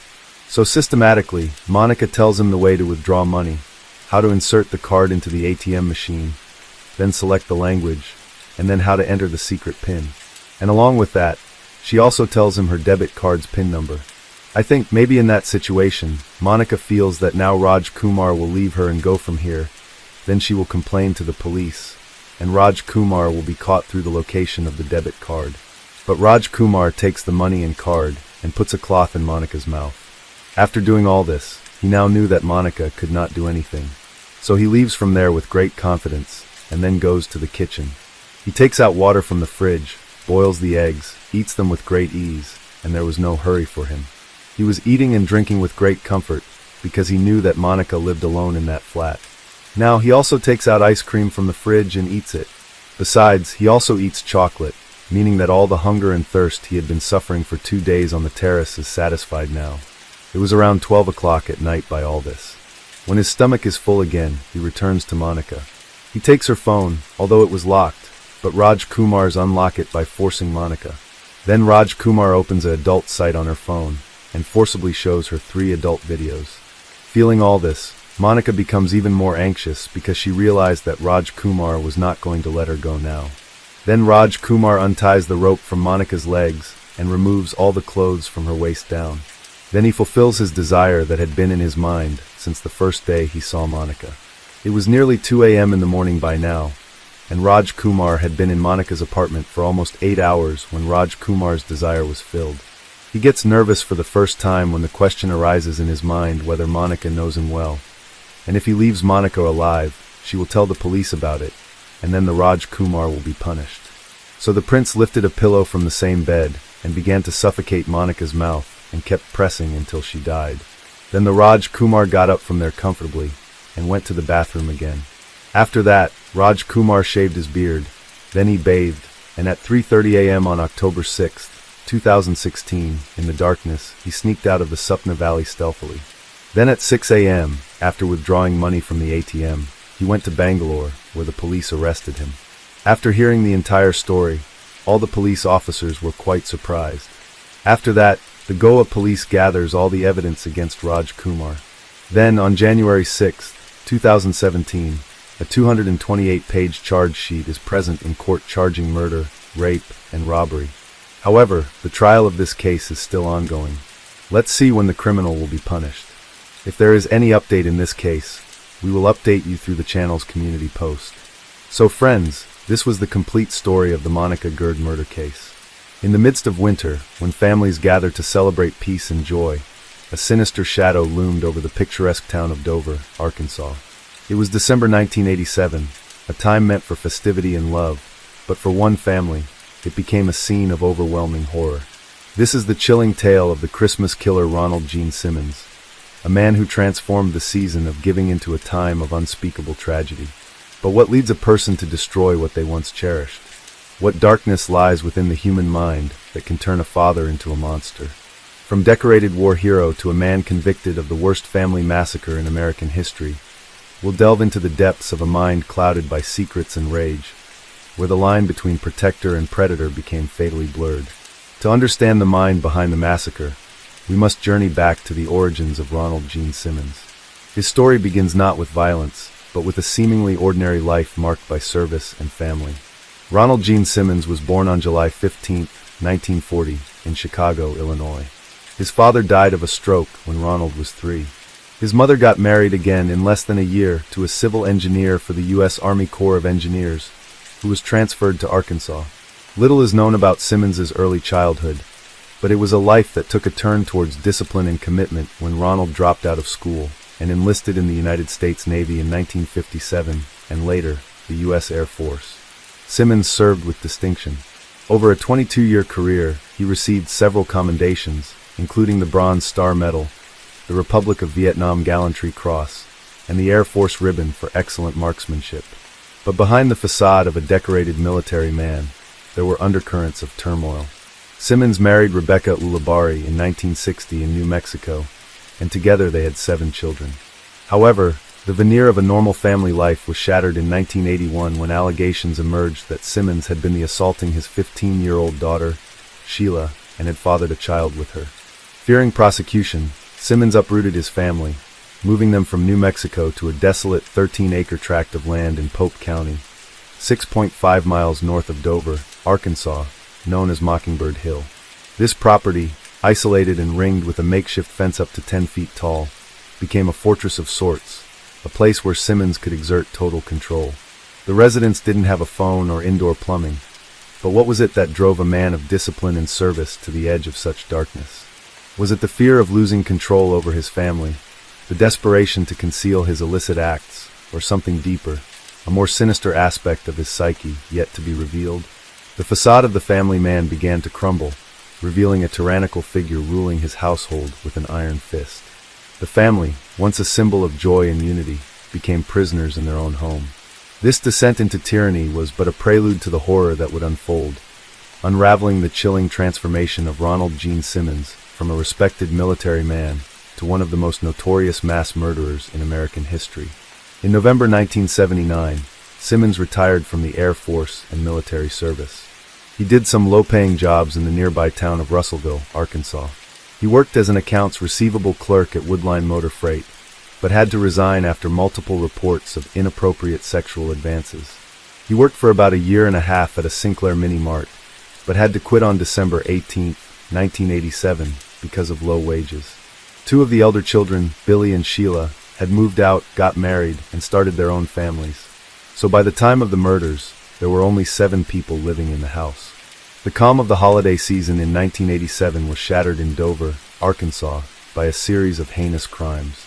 Ronald Gene Simmons' descent into murderous madness began shortly before Christmas, on December 22nd. The Simmons family home, once a haven of domestic life, turned into a chilling stage for an unthinkable act. Ronald Gene Simmons, armed with a .22 caliber pistol, commenced a killing spree that would become the worst family massacre in American history. His first victims were his wife, 46-year-old Rebecca, and eldest son, 26-year-old Ronald Jr., bludgeoned with a crowbar and shot. And he strangled Ronald Jr.'s daughter and his granddaughter, 3-year-old Barbara. Their demise was just the beginning. Simmons lay in wait for his other children, feigning a festive spirit, only to mercilessly end their lives. One by one, later that day, the Dover school bus dropped off the younger kids for their Christmas break from school. In a macabre ritual, Simmons systematically strangled and drowned his younger children, displaying a level of brutality that defies comprehension. The youngest victims, mere toddlers, met a similar fate, their innocence stolen in the most atrocious way. Simmons told them he had gifts for each of them, which he wanted to give one at a time, then strangled them and held under the water in a rain barrel. First to receive her gift was his eldest daughter, 17-year-old Loretta. His 3 other children, 14-year-old Eddie, 11-year-old Marianne, and 8-year-old Becky were murdered in the same brutal manner. He then dumped the bodies in one of the cesspits he had made his children dig days before. But the horror did not end there. On December 26th, as the rest of the world celebrated, Simmons' remaining family members arrived for a holiday dated, unaware of the nightmare that awaited them. 23-year-old Simmons' son Billy, his 21-year-old daughter-in-law Renata, and their child were the next to fall victim to his unfathomable rage. Billy and Renata were both shot dead. Their bodies were left by the dining room table next to the decorated Christmas tree with unopened gifts and covered with their own coats and some bedding. Then their 20-month-old son Trey was strangled and drowned. The same fate befell his 24-year-old daughter Sheila, her 33-year-old husband Dennis, and their children. Simmons strangled his and Sheila's child, 6-year-old Sylvia, and finally his 21-month-old grandson Michael. The bodies were meticulously laid out, a grim tableau that defied any sense of humanity. He then covered their bodies with coats. Sheila's body was laid on the dining room table and covered with Rebecca Simmons' best tablecloth. He wrapped the bodies of Trey and Michael in plastic sheeting, and they were left in abandoned cars behind the Simmons home. Simmons then embarked on a chillingly ordinary series of errands, his actions of stark contrast to the carnage he had just inflicted. He drove to a Sears store in Russellville to pick up Christmas gifts previously ordered for his family. That night, he went out for a drink at a local bar. When he returned home, he spent the night and the next day drinking beer and watching television surrounded by the dead bodies of his family. On December 28th, the killing spree spilled over into the town of Russellville. In the morning, Simmons drove a car that had belonged to his son, Ronald Jr., to a Walmart in Russellville and purchased a second firearm. Fueled by a mix of revenge and rage, Simmons targeted those he felt had wronged him. The violence was indiscriminate, claiming the lives of acquaintances and strangers alike. His former workplace, a law firm, became the stage for his continued rampage. 24-year-old Kathy Kendrick, a secretary who had rebuffed his advances, was his first victim. She was fatally shot. The brutality continued at the Taylor Oil Company, where he shot and wounded the 38-year-old owner, Russell Taylor, who was also the owner of Sinclair Minimart, from which Simmons had recently resigned. He also killed a complete stranger in the building and shot at another employee before exiting the building, but missed. In Sinclair Minimart, Simmons shot and wounded 2 more people. He then shot his former supervisor, 35-year-old Joyce Butts, twice, and wounded her in the office of Woodmine Motor Freight. She survived and testified later that Simmons had yelled at her during a previous argument about wages. The entire rampage lasted 45 minutes. 2 people were killed and 4 wounded. Simmons' final act was as perplexing as it was chilly. He said to the secretary in Woodmine Motor Freight, "I just wanted to kill Joyce. Just Joyce. I've gotten everybody who wanted to hurt me." Simmons surrendered to police without resistance, his spree of violence concluding as abruptly as it had begun. But the most heinous of his crimes were yet to be discovered. Simmons sat silently in his cell and stared at the wall. He refused to speak to investigators or even his attorneys. He didn't say a word during the interrogation. But when he was asked about his family, Simmons' eyes got red and started to well up. His lips started to quiver. The police got suspicious. They couldn't reach his family, so 2 officers drove to the isolated home. The investigation began on the chilling grounds of the Simmons family home. Here, detectives encountered a scene that defied belief. Family members' bodies laid out with a chilling meticulousness. It was a tableau that spoke volumes about the mindset of the killer.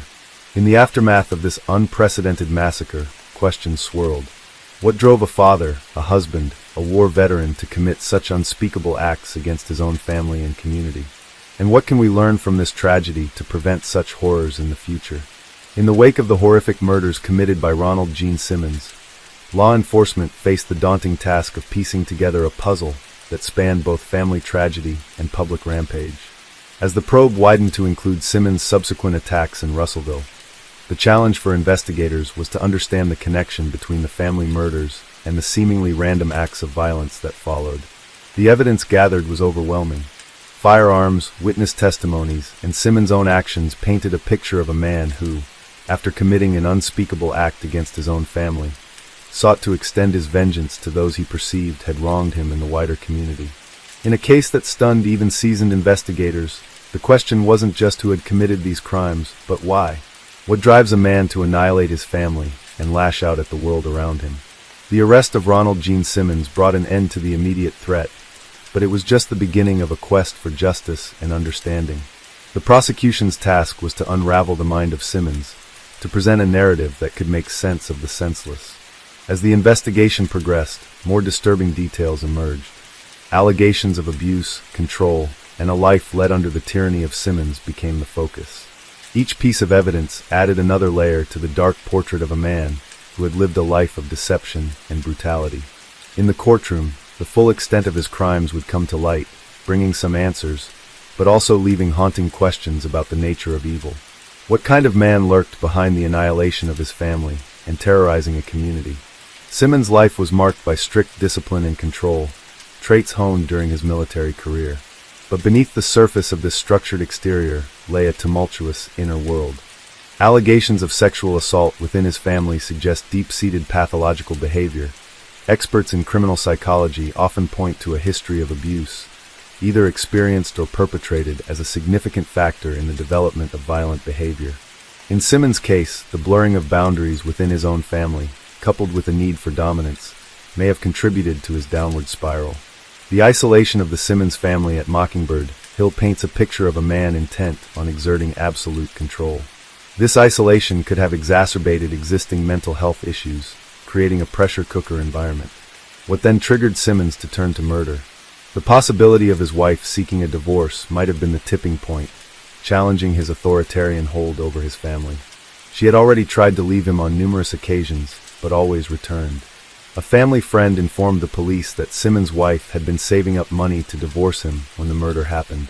Simmons' wife had written to their son shortly before the killings, "I don't want to live the rest of my life with Dad.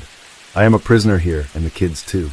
Every time I think of freedom, I want out as soon as possible." Simmons' actions in Russellville suggest a broader rage directed not just at his family, but at anyone he perceived as a threat or who had rejected him. His targeting of individuals in the community indicates a blend of personal vendetta and displaced aggression. Yet the absence of any recorded mental illness diagnosis leaves us with more questions than answers. The depths of Simmons' mind remain, in many ways, a locked enigma. Could this tragedy have been averted?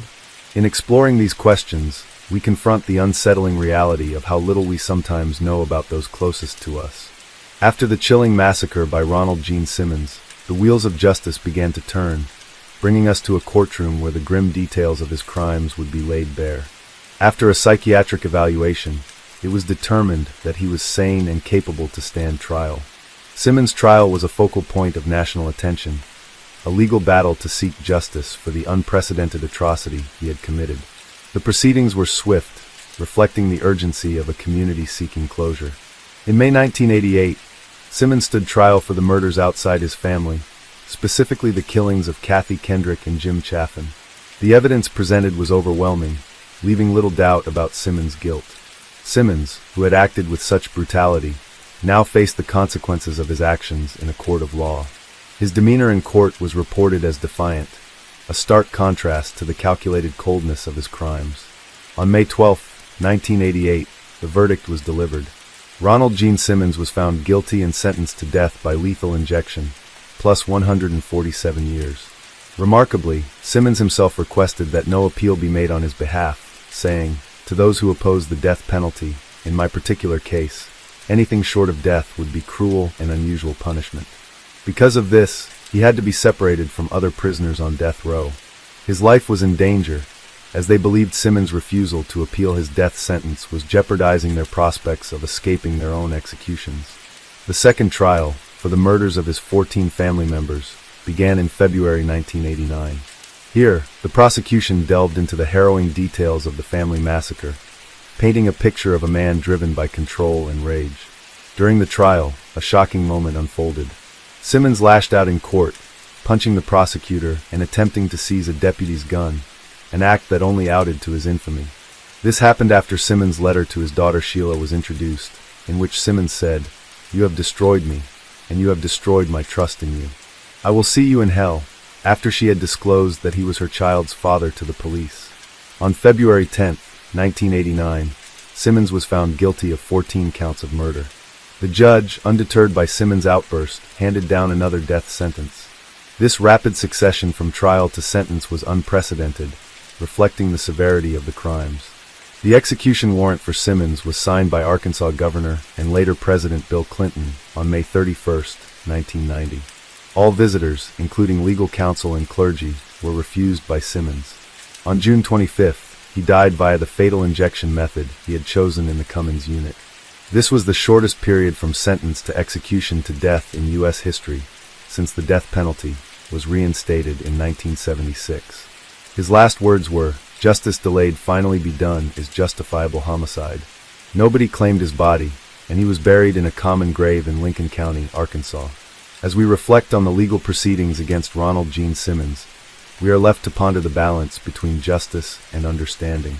The case of Ronald Gene Simmons is a stark reminder of the potential for hidden dangers within our own homes, and it's crucial to recognize early warning signs.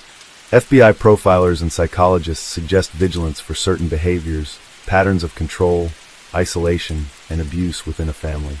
These can often be precursors to more violent actions.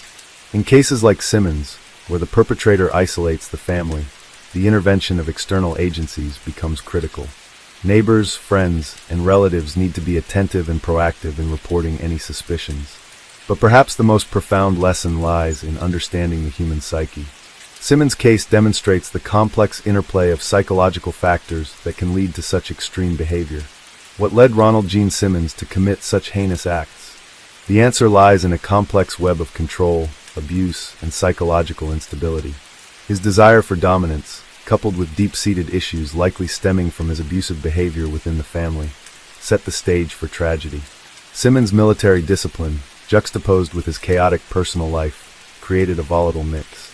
The isolation and control he exerted over his family only fueled his capacity for violence, and when his authority was threatened, possibly by a looming divorce, it may have been the catalyst for the massacre.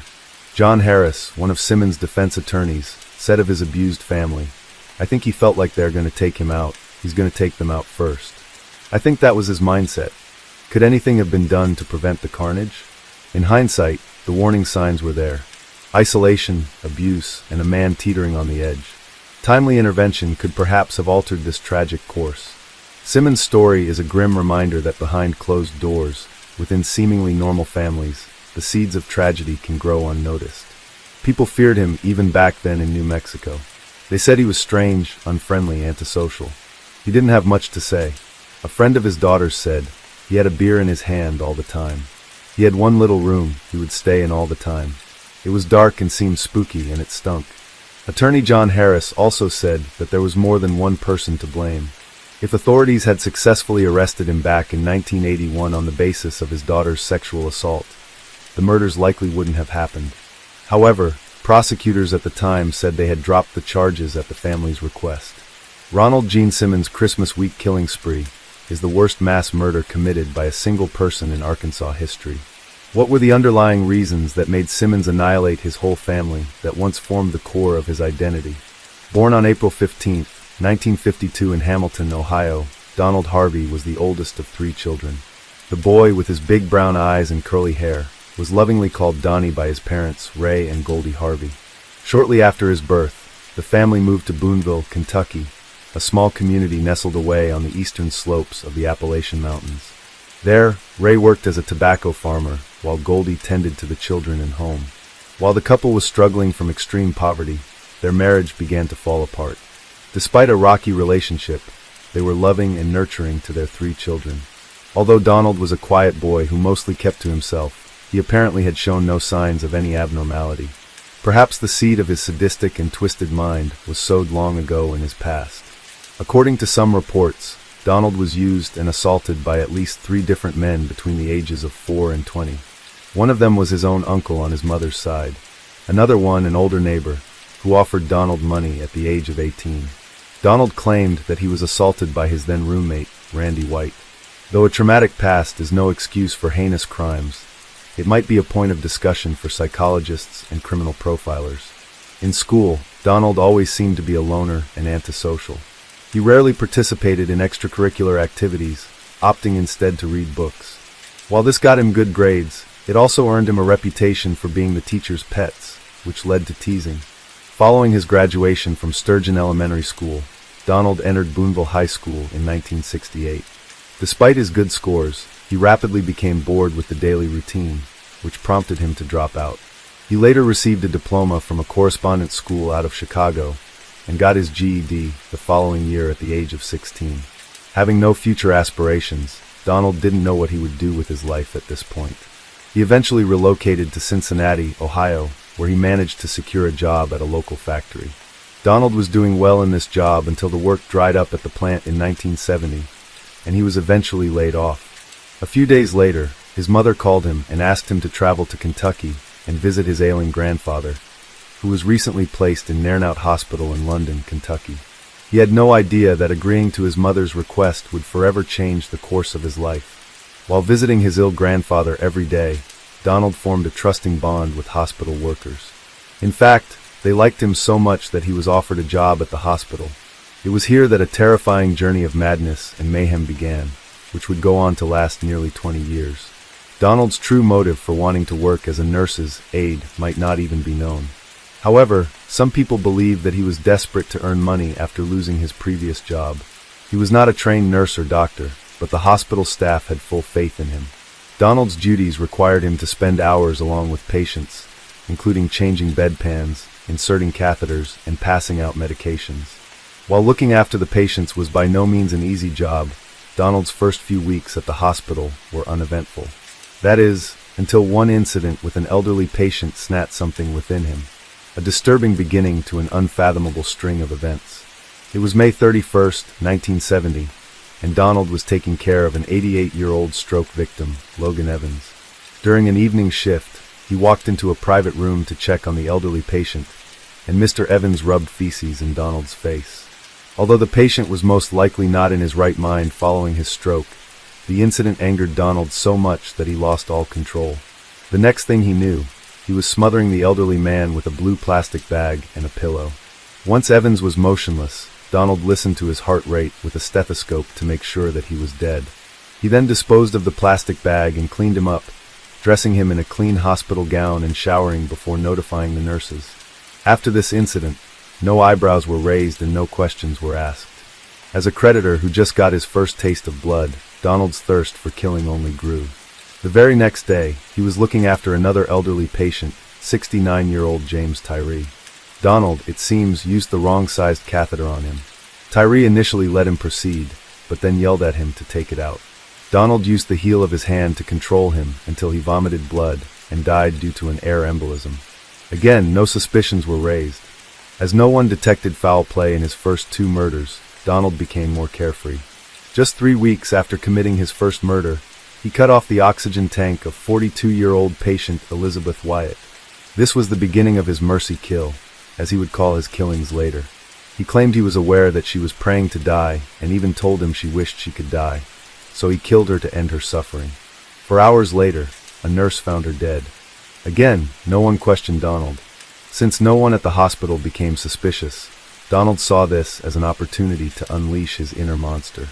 Over the next 10 months, 15 patients died under his care while working at the hospital. Be it pleasure or experimentation, the methods of each murder varied. Smothering, sabotaging oxygen tanks, injecting lethal drugs, overdosing people with medication. It seems he would use almost anything to kill. When angered, his methods became more brutal. On one occasion, after an argument with a patient, Donald snuck into the patient's room and inserted a coat hanger through his catheter, puncturing his bladder and bowel. As a result of the puncture, infection set in, and the man died a few days later.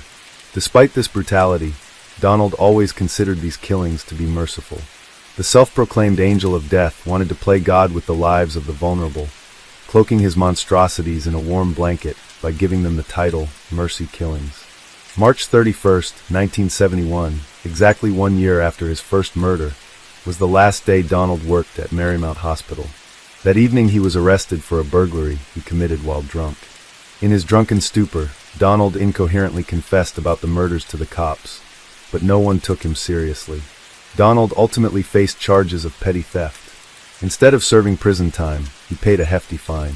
Although Donald managed to remain free, this incident changed the course of his life for a brief time. For the next few months, Donald tried to get his life back in order, and eventually found work as a part-time nurse's aide at Cardinal Hill Hospital in Lexington.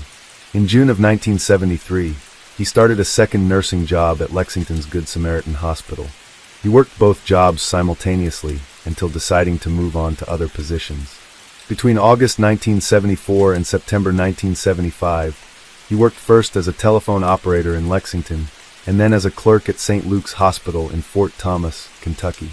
For some reason, Donald was able to control his urge to kill during this time. It's possible that he simply did not have the same access to the patients as he did at his previous workplace, which could also explain why he shifted from job to job during this time. Despite his efforts to keep his killing urges in check, his inner demons slowly became increasingly more difficult to manage, finally driving him across the state line into Cincinnati, Ohio. In September 1975, Donald moved back to Cincinnati, and within weeks, he started working the night shift at the Cincinnati VA Medical Hospital. He worked there as a nursing assistant, housekeeping aide, cardiac catheterization technician, and autopsy assistant. As he became more comfortable in a hospital setting once again, he started right where he had left off. Since he worked at night, he had very little supervision and unlimited access to all the areas of the hospital. Over the course of the following 10 years, Donald would end up murdering at least 15 patients while working at the hospital. To relish all his crimes, he even kept a detailed diary of his murders and took notes on each victim. These grisly details included sprinkling rat poison in a patient's dessert, pressing a plastic bag and wet towel over the mouth and nose, injecting cyanide into an intravenous tube, adding arsenic and cyanide to orange juice, injecting cyanide into a patient's buttocks, and many more. It's basically his Virgil letter. Yet the depravity of his crimes did not end there. Throughout his murder spree, Donald was experimenting with different methods based on medical journals. He was studying for hints as to how to better conceal his crimes. Cyanide soon became his favorite tool for murder. He'd mix it into the victim's food or pour it directly into their gastric tube. Over the years, he amassed an astounding 30 pounds of cyanide, which he had slowly pilfered from the hospital. He would keep his deadly supply at home for safekeeping. I started using morphine because it wasn't controlled that much in Kentucky, especially in Smuffa's Bones in 1970. And I did implode a couple of headliners. I used cyanide, I used arsenic, I used adhesive cleaner, a plastic bag tip. Despite all the deaths, Donald Harvey always managed to stay under anyone's radar. He had carefully set up all of his killing to look like accidents or natural causes. Donald even earned himself the nickname the Angel of Death and the Kiss of Death amongst his coworkers. They all thought it was a coincidence that he was always around when these deaths occurred. Little did they suspect that their charming coworker was a silent creditor. They didn't need any permission, no. But some of the patients didn't have no one to get permission for them. They didn't have a choice, and sometimes there was no family there to make a choice for them. And I made it for them. I was being the judge and the jury and executioner. Although years down the line, Donald insisted that his crimes were merely an act of mercy motivated by compassion, there were other crimes that speak otherwise. The beginning of the 1980s brought out variations in both Donald's life and his crimes. Without a doubt, these crimes were purely driven by rage and revenge. In the early 1980s, Donald briefly began dating a man named Doug Hill. The relationship was challenging from the start, as they argued on a regular basis. After one of those heated fights, Donald retaliated by slipping arsenic into Doug's ice cream.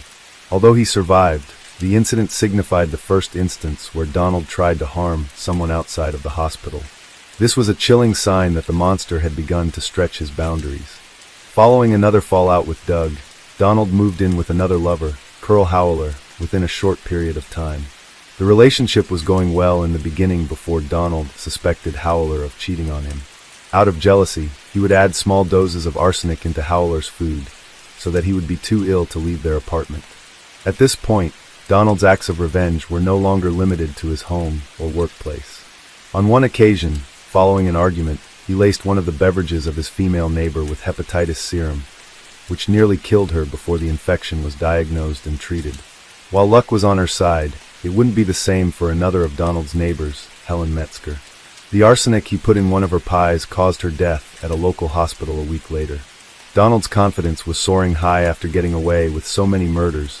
He must have felt invincible. In April 1983, after a tiff with Howler's parents, Donald regularly began to poison their food with arsenic in small doses. On May 1, 1983, Howler's father, Henry, suffered a stroke and was admitted to Providence Hospital.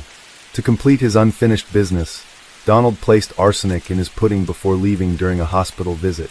Sadly, the elderly man died later that night.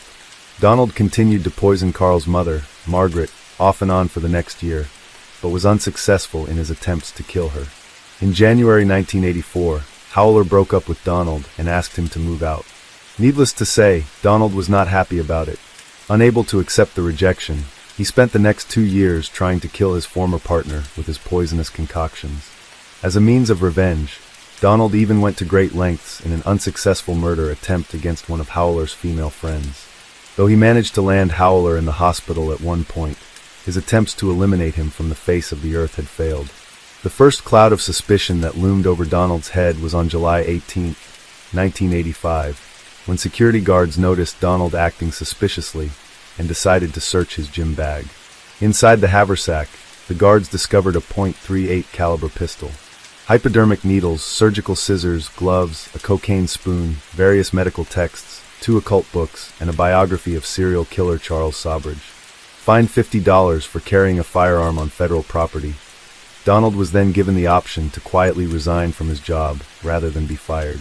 Call it a stroke of luck or peering negligence from law enforcement's side, none of these ever appeared in his work record, and the hospital authorities did not open an investigation to determine if the man was responsible for any other crimes while working at the hospital. It took Donald 7 months to secure another job at a local hospital. In February of 1986, he started working as a part-time nurse's aide at Drake Memorial Hospital in Cincinnati. Unaware of his past and impressed by his performance, his new employers soon offered him a full-time position at the hospital. Before long, Donald settled back into his old routine. Over the next 13 months, Harvey murdered another 26 patients and attempted to kill several more by disconnecting life support machines, injecting iron to veins, causing suffocation, and injecting arsenic, cyanide, and petroleum-based cleaners. The 2-decade-long murder spree came to an end with one last murder. On March 7, 1987, a 44-year-old patient, John Powell, mysteriously died. Powell was on life support from a bad motorcycle accident for several months before his demise, but had since started to recover. Due to Ohio's law of a mandatory autopsy for vehicular homicide, this death landed Donald in a situation that he had never faced before. During the autopsy, an assistant coroner noticed the faint scent of almonds, which is a telltale sign of cyanide. Authorities got involved in the death following this concerning discovery. Initially, suspicion fell upon the people closer to Powell, but investigators failed to come up with any evidence or motive pointing toward any of Powell's friends or family members. So, it did not take them long to focus on hospital employees who had access to Powell's room. Donald Harvey was one of those names on the short list. To rule out their names, hospital employees at this point were volunteering to take polygraph tests. Donald also volunteered to take a test, and even bought a book on how to beat lie detector tests. But eventually, he did not go through with the test, and called in sick on the day of his scheduled appointment. If this was not concerning enough, investigators learned about his questionable department from the VA hospital, as well as his notorious hospital nickname, Angel of Death. Given the numerous unusual deaths that seemed to surround him, authorities began to focus their entire investigation on Donald. He was brought in for questioning. In the initial interrogation phase, Donald denied having anything to do with Powell's murder and portrayed himself as a victim of coincidence. It was only after hours of questioning and playing a bit of good cop, bad cop that he finally confessed to having put cyanide in John Powell's G-tube. He tried to explain that it was because he felt sorry for him and his family. He still denied responsibility for any of the other suspicious deaths. Donald was taken into custody while investigators began to look for other evidence. On August 11, 1987, Donald Harvey, 35 at the time, sat down with investigators and confessed to committing 33 murders over the previous 17 years. The number grew to 70 in total as the days passed. Investigators wanted Donald to be checked for his mental state before his claims were taken to be accurate, as they were debtful of the numbers Donald provided them. Justice Sutter sat down with Donald, and I said, "Have you killed more than one person?" And I asked him to tell me how many people was killed. And he said, "You don't understand, I can only estimate." And I told him to, in his mind, pick a number that he knew it could not possibly go beyond. He said 70, following several psychiatric tests by numerous experts. It was determined that Donald knew the difference between right and wrong, and was able to conform to the conduct of the law. Hence, he was sane and confident. In November of 1987, Donald Harvey was sentenced to 8 life terms plus 20 years for the murders in Marysmount Hospital. In February 1988, he entered guilty pleas on 3 additional Cincinnati homicides and 3 attempted murders, drawing 3 life sentences plus 3 terms of 7 to 25 years. The investigation into the remaining deaths were closed after 2 years as investigators determined that there was not enough evidence to implicate him in the murders. Whether people were stunned or disgusted by his actions, they definitely were intrigued to know what went on inside his sick mind. In the 1991 interview, a reporter from the Columbus Dispatch asked Donald Harvey about his motive behind the killings. Giving away a rare glimpse inside his mind, Donald said that the reign of terror began with a desire for control. In his eyes, people controlled him for 18 years, and then he controlled his own destiny. He loved the power and to be able to control whether people lived or died. Even in the world of serial killers, Donald Harvey holds a special place. Not only because of his overwhelming kill count, but also because of his choice to kill people he personally knew in addition to his patients.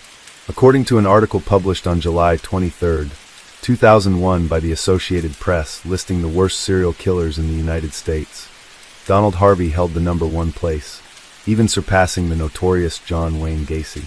While everyone expected Donald Harvey to spend his days behind bars, and unlike his unfortunate victims, die a natural death, destiny had something else in store for him. On March 28, 2017, 64-year-old Donald Harvey was found badly beaten inside his cell in protective custody at the Toledo Correctional Institution in Lucas County. He would die 2 days later at the age of 64 from blunt head trauma due to skull fracture and brain damage. Months after the death, an inmate named James D. Elliott, serving 37 years for numerous burglary offenses, would later write the Toledo Blade and confess to the murder. In those letters, Elliott confessed to punching and stomping on Donald in his cell. He said he grew up in Kentucky near some relatives of Donald's victims and claimed that he committed the crime to give them some closure and peace of mind. Hopefully, everyone from our area will take some solace in the fact that one of their own gave Harvey the punishment that he should have gotten from the courts, Elliott was quoted as writing. In September 2019, Elliott was sentenced to life in prison after pleading guilty to the murder of the infamous Angel of Death. To his last day, Donald Harvey insisted that the majority of his killings were out of mercy. But the truth is, in the process of becoming a murderer from a nurse, Donald appointed himself the judge, jury, and executioner over people's lives. Perhaps because he was not caught for decades, he assumed it was his right to control other people's lives. The case of Romina Nunez, several years ago, literally shocked the whole of Spain with its unimaginable cruelty and cynicism. The very situation in which this unfortunate young woman found herself, we can say typical. Her husband beat her, and she kept silent, hoping that he would change. However, the denouement of this story shocked even experienced investigators who have seen everything in their practice. The victim's body was never found, only a fragment of it, which the sea threw ashore. But how did it happen? And could the tragedy have been avoided? To answer these questions, you need to understand who Romina was, and why she never dared to admit to anyone in what trouble she found herself. Who is Romina Nunez? Romina Celeste Nunez Rodriguez was born in the fall of 1990 in the city of Asunción, the capital of Paraguay, and was the eldest of 2 daughters in a poor working-class family. Parents separated when the girls were still young, so their mother, whose name was Miriam Rodriguez, had to raise the children on her own. The woman had to work several jobs at once because her ex-husband did not help them financially at all and did not show any interest in the fate of the daughters. When she was still a schoolgirl, Romina got a job in order to help her mother and younger sister somehow.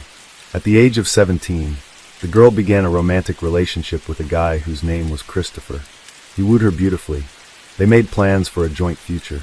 But happiness ended as soon as Nunez learned that she was expecting a child and reported this to her lover. The young man immediately gave the chosen one an ultimatum. Either she terminates the pregnancy, or they part forever. Romina deeply hurt the words of her lover, but after consulting with her parents, with whom she has always been very close, the girl decided to keep the child. Most of all, she feared that having had an abortion at such a young age will never be able to become a mother again, so there was only one way out. Christopher kept his word. He broke off all relations with the girl and was never interested in her fate and the fate of his child. Romina, at the age of 18, gave birth to a son whom she named Lucas. However, with the advent of a baby in the family, and so deplorable financial situation worsened even more. Money is catastrophically lacking, and mother Romina had to now support a grandson moving to Spain. Romina depressed by the situation. She wanted to somehow correct the situation and help her family. But find a decent job with good pay in Paraguay, she still could not manage. Then the girl called her maternal aunt, who lived in sunny Spain, and the relative invited her niece to her place, assuring her that it would be easier for her to settle down here and that there were more prospects in Europe than in Latin America. Not thinking long, the girl packed only the most necessary things, and having earned an airplane ticket to Spain, went on the road.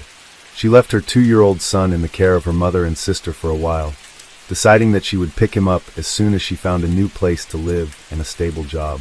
In the late summer of 2010, Romina flew to Madrid and from there traveled to its suburbs, the provincial town of Alcobendas, where she settled in the house of her aunt. Romina immediately actively began to look for work, and she smiled at her luck. Attractive and sociable beauty got a job as an administrator in a hotel, where she received a decent salary. Part of the money she sent home, and for the rest rented a separate apartment, so as not to embarrass hospitable relatives. Soon Núñez met a man named Javier with whom she had a stormy romance. The favorite a few years ago, just like her, emigrated to Europe in search of happiness and a better life. He was a native of the Republic of El Salvador, worked in construction, and seemed to be a serious man. However, when the girl became pregnant, the situation repeated itself. Javier was not ready for the appearance of children, but nevertheless, the couple tried to live together for a while. Unfortunately, soon after the birth of their common son, they finally broke up. The girl was again in a difficult situation because she was in a foreign country with an infant in her arms and simply did not know how to be further. For a while she returned to her aunt's house, where she was accepted and helped in every way possible. When the boy was only about 6 months old, the young mother went back to work because she could not work. But a few months later, a new shock awaited the girl. For a long time, she ignored the poor health and weakness, writing it off to stress and fatigue. However, when Romina still went to the doctor, she was diagnosed with cancer. The young woman underwent several courses of chemotherapy, lost her hair, lost a lot of weight, but overcame the insidious disease. After treatment, the girl quickly recovered. She continued to work and hid the lack of hair with the help of wigs. Romina believed that the hard trials, which she managed to steadfastly overcome, will certainly be followed by a period of happiness. She saved money and planned to take not only her eldest son, but also her mother and sister to Spain. New lover in the summer of 2017, at an event where Núñez went in the company of friends, she accidentally met a man named Raúl Díaz-Chicón. He was good-looking, able to impress others, had a serious job, and was financially secure. He liked the smiling beauty, and he became interested in her, asking mutual acquaintances. Romina also liked this statuesque beauty, and when he soon asked her out on a date, she gladly agreed. Raúl was almost 15 years older than Romina, and he worked as a leading process engineer for a large energy company. He had a couple of failed marriages under his belt, and had 2 teenage daughters from previous relationships. But the girl was not intimidated by the age difference at all. As for her personal life, she had a similar situation, with the only difference being that she was raising sons from 2 failed previous affairs. It only took one date for the couple to realize that they were in love, and they didn't want to part with each other anymore. Romina, overwhelmed by her new feelings, literally fluttered around telling her friends how happy she was. Her new lover gave her small gifts and pleasant surprises almost every day. He arranged romantic dates, sent flowers with touching cards, and said compliments. Romina believed that she had finally met her true love and found a man who would accept her and her sons. However, soon the girl began to reach very unpleasant rumors about her chosen one. In particular, it was said that he was rude and even cruel with his previous spouses, and because of this, in fact, broke up both his marriages.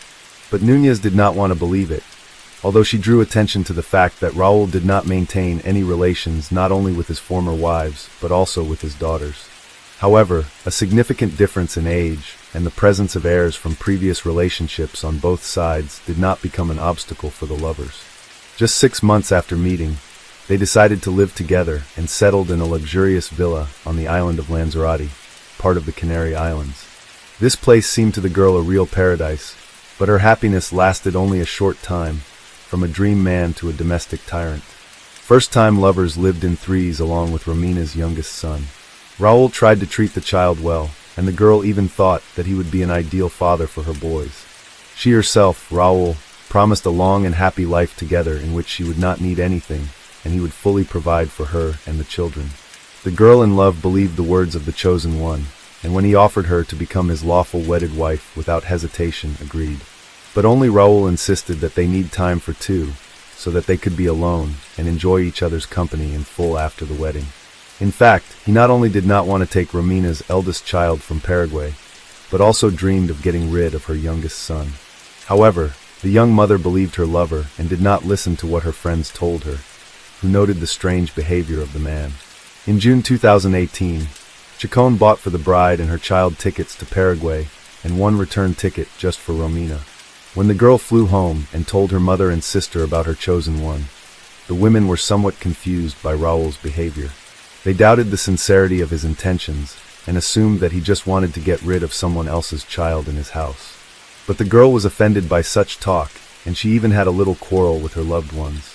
A few days later, she flew back to Spain, promising that in the fall she would fly back for the boys. When Romina returned, a warm welcome awaited her, and for 2 months, she was perfectly happy alone with Raul. However, in August, just a few days before the wedding, a man brutally beat Romina. This incident was a real shock to her, but the groom literally on his knees begged her forgiveness, promised that such a thing will never happen again, and she believed him. Núñez did not file a police report on her lover, and did not tell anyone about what happened. And on August 10th, making up bruises on her face, she went to the wedding with the man who would soon take her life in cold blood. One last trip home. 2 weeks after the wedding, the girl flew back home to Paraguay, not to pick up her sons, as she had planned earlier, but just to see her family. Her mother and sister were quite puzzled by the changes that had happened to her in the short time they had not seen each other. Romina looked upset and even lost. She had a noticeable limp and there were bruises on her neck, which she tried to hide with a scarf. To all questions, Romina either kept silent or claimed that she had accidentally injured herself. Romina spent almost a month at home, which also surprised her relatives as she had just gotten married. However, the newly married wife said that her spouse himself suggested that she visit the children because she had not seen them for a long time and missed them very much. Then Miriam even praised her son-in-law for his generosity, but still the woman did not understand what was going on and why her daughter looked so unhappy. In mid-September, Romina, secretly from her mother, borrowed money from relatives for a return ticket to Spain because her husband simply refused to pay for her return. This should have been a clear signal that flying back was not worth it, but Núñez still hoped that everything would work out and the marriage would be happy. On September 17th at the airport, her mother, sister and sons saw her for the last time. The mysterious disappearance of a mother of 2 children. Since returning to her husband, Romina's life every day more and more resembled a terrible dream. Raul, as it turned out, used illegal substances, and now he stopped hiding his addiction from his chosen one. Being under the influence of illegal substances, he turned into a real beast and literally tortured his wife. But every time she tried to leave him, the man promised to stop and swore that this would not happen again. Usually after the beatings and threats, there was a temporary lull when the husband became loving and caring again, gave gifts and arranged romantic dates. But such periods became shorter and shorter, and scandals with manhandling occurred more and more often. Shortly before the new year, Romina confessed to her best friend that she is afraid of her husband and believes that one day he may kill her. On December 29th, Raul again beat his wife, so much so that she was forced to seek medical help. The hospital suspected something wrong and wanted to call the police to record the fact of beating. But at that moment, her husband appeared in the department and said that Romina had fallen herself and there was no need to involve law enforcers. The girl only confirmed his words and, refusing hospitalization, went home. On January 1st, 2019, Miriam, Romina's mother, tried to call her daughter several times, but she did not pick up the phone. Then the woman dialed her spouse's number to find out what was wrong, but there was no answer either. After several days of silence, the mother-in-law sent Raul a message in which she wrote that she was going to go to the police. This time, the son-in-law reacted instantly and called back, saying that he and Romina quarreled on December 31st, after which she packed her things and left him. The man assured that everything is fine. Soon the wife will cool down and return. Because before, according to him, this has already happened. But Romina's mother was not convinced by the words of her son-in-law. She felt that something had happened to her daughter and insisted that Raul went to the police. Only on January 8th, under pressure from relatives of the wife, Raul still filed a report on the disappearance of his wife. However, this time he told a slightly different story, adding that after the quarrel, his wife had taken his money, and he thought that Romina might have flown to Paraguay to visit the children. So he was not particularly worried until his mother-in-law called him yesterday.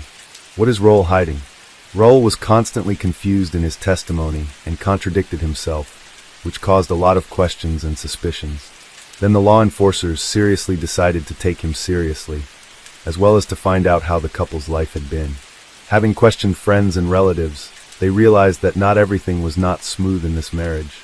Romina repeatedly complained to loved ones about her husband's abuse, but never went into details, and others often noticed bruises and abrasions on her body. It was decided to put Ciccone under secret surveillance, and all his telephone conversations were tapped. But the man seemed to sense that he was being watched, and for a long time behaved extremely cautiously, not giving any clues or reasons to suspect himself of anything. Nevertheless, the investigation continued, and soon it became known about the visit of Núñez to the hospital on December 29th with signs of serious beatings, and how her husband almost forcibly took her away from there, forbidding her to go to the police. And a few months earlier, Romina did file a domestic violence report, but withdrew it the next day. A week later, Raul calmed down a bit, and in a telephone conversation with his relative who worked in the police, blurted out that his wife was no longer alive, but her body would never be found. This was a good reason for the man's arrest as the main suspect in the case, and his detailed interrogation at the station. The suspect's version of events, according to Raul, his wife had had too much to drink on New Year's Eve, and began to scandalize him, demanding that he immediately move her children into their home. And when he said he was not ready for that, she threw a tantrum, started fighting, and throwing at him everything she could get her hands on. Then the man allegedly left the house for a couple hours until everything settled down, and when he returned, he found Romina in the bathtub without signs of life. According to his version, the woman suffocated. She was very drunk, but he was afraid that he might be suspected of involvement in her death, or even accused of murder. So Raul decided to remove all traces, and then report her disappearance. But the way he admitted he had disposed of the body shocked everyone. Sikkim said that he decided to burn the woman's body on a barbecue in the courtyard, and since they lived in a luxury complex with a large surrounding area, the neighbors could not see what he was doing outside his house, and could not smell the odor produced by the burning of human flesh. However, Raul miscalculated because the barbecue did not work on the principle of a crematorium, and in a few hours the remains were not burned. Then he took them out of the fire, divided into parts, packed in different bags, and a couple of days later rented a car, which took the dismembered body in the wild and deserted part of the island, where he threw into the sea from the rocks. The search for the body and evidence police spent weeks combing the shoreline in and around the areas where Raul said he dumped bags of his wife's remains. Divers were also involved in the search for body fragments on the bottom, aviation, and a considerable number of volunteers. But all efforts did not bring any results. Meanwhile, on January 16th, Romina's husband was formally charged with domestic violence, as well as the murder of his wife. This came after his home was thoroughly searched, using specialized equipment and luminol, which revealed numerous washed-up traces of blood in various rooms. It was also found that the man had been ordering caustic soda, used to remove organic contaminants, and paint from the internet. As it turned out, in one of the rooms on the second floor, he was so thoroughly mopping up a bloody stain on the flooring that he damaged it and decided to paint over it. According to the version of the investigation, it was in this room that the suspect dismembered the body of his spouse. Moreover, there on the floor was found a broken fragment of Romina's fingernail with traces of blood and Raul's epithelium, which could indicate that the victim was alive and resisted. Also in the bathroom, on the tiles on the wall, they found Romina's contact lens stuck on the wall, which could have gotten there from a strong blow to the face. Unfortunately, despite their best efforts, law enforcers were unable to find any remains. But at this point, the station received a call from a tourist who reported that a lung fragment had been thrown onto the beach. He could not say with certainty whether it belonged to a human or an animal, but having heard that a body was being searched for on the coast, decided to report his find to the police. Toward the end of February, an expert examination confirmed that the lung fragment found belonged to the missing Romina. Trial and conviction. Despite the evidence found and the results of the examination, Raul continued to insist on his innocence. He stuck to his initial theory that the woman had drowned herself in the bathtub while highly intoxicated. Although evidence found in the house indicated a fierce struggle, the man also said he did not use any implements or tools to dismember the body. He allegedly tried to burn it completely on a barbecue, and afterwards the remains, due to prolonged exposure to the fire, fell apart on their own. And he just put them in bags and took them away. Such a claim was untrue for several reasons. First, the body of the adult Romina could not have been placed on the fixture in his yard. Secondly, even after prolonged exposure to such temperatures, the bones could not become so fragile that they could fall apart without the use of tools. And in order to separate the lung from the body, it was necessary to open the chest, which could not be done with bare hands.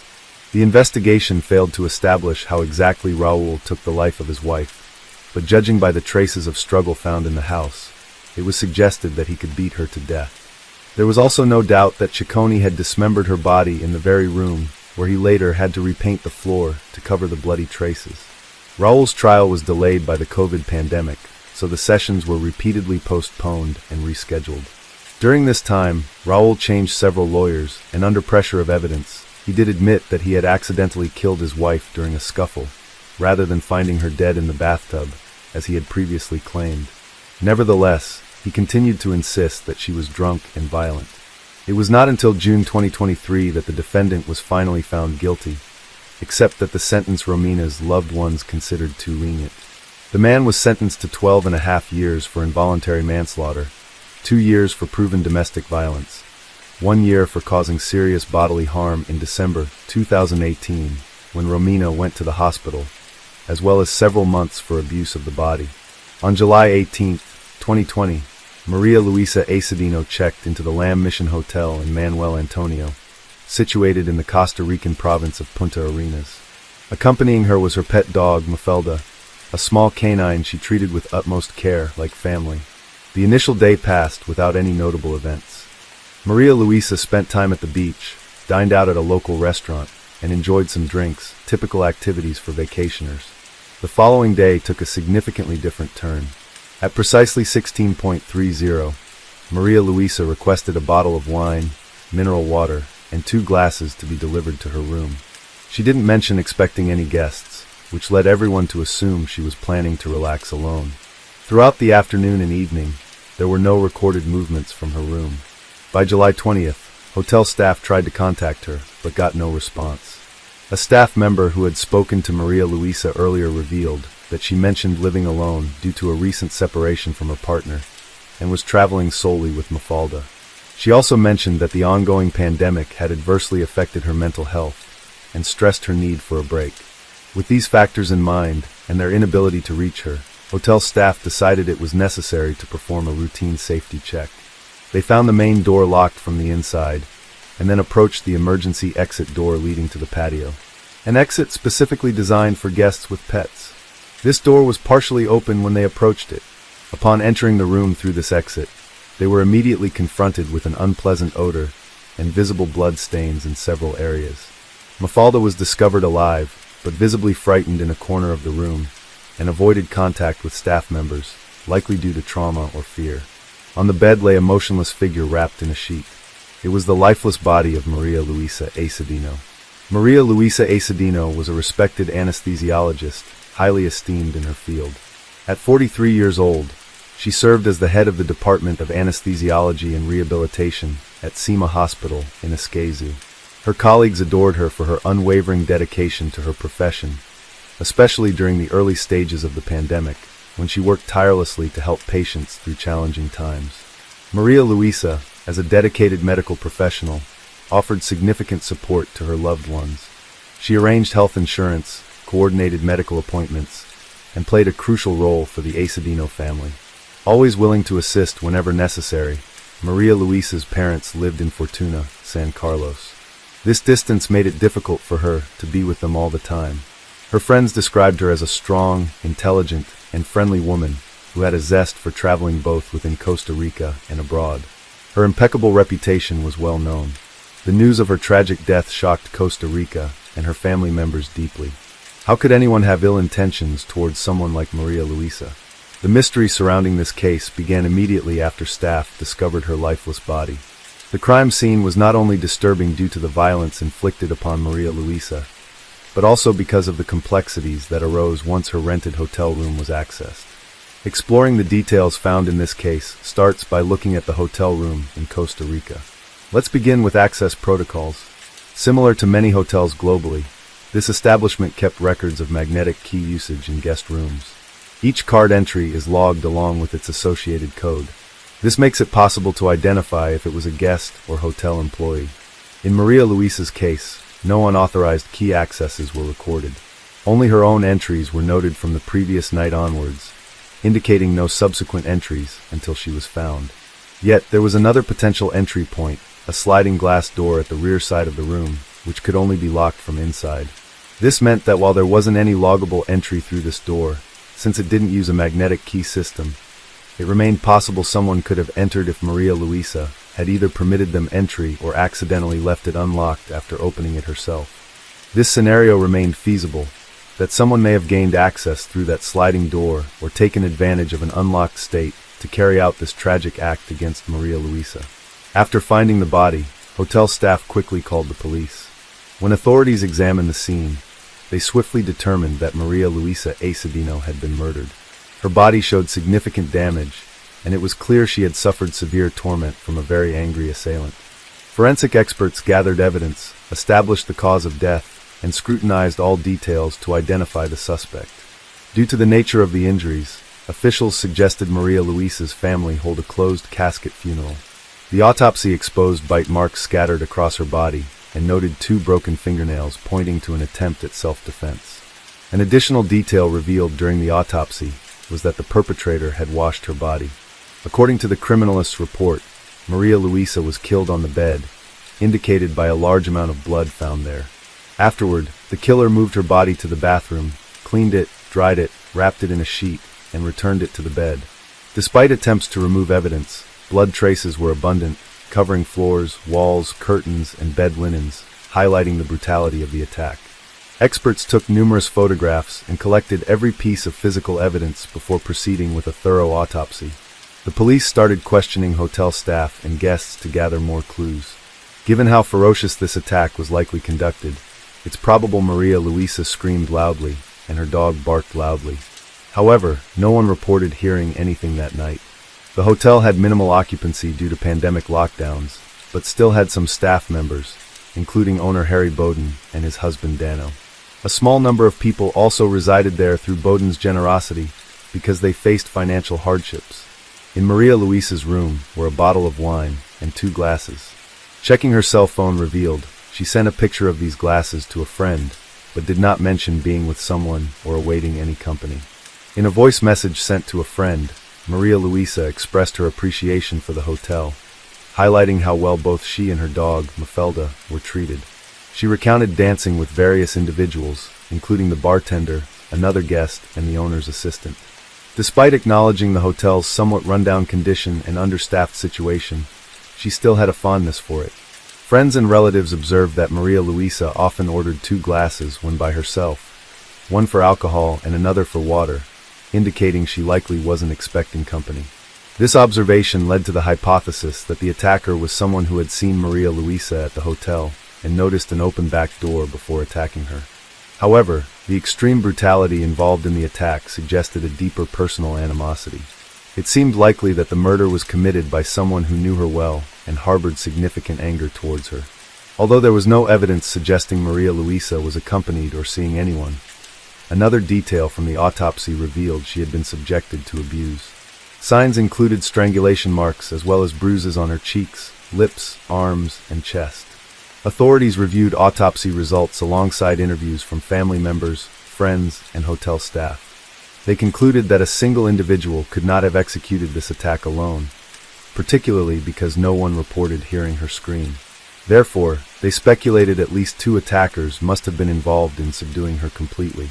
There was even consideration of a possible third person involved since Maria Luisa had clear signs of abuse.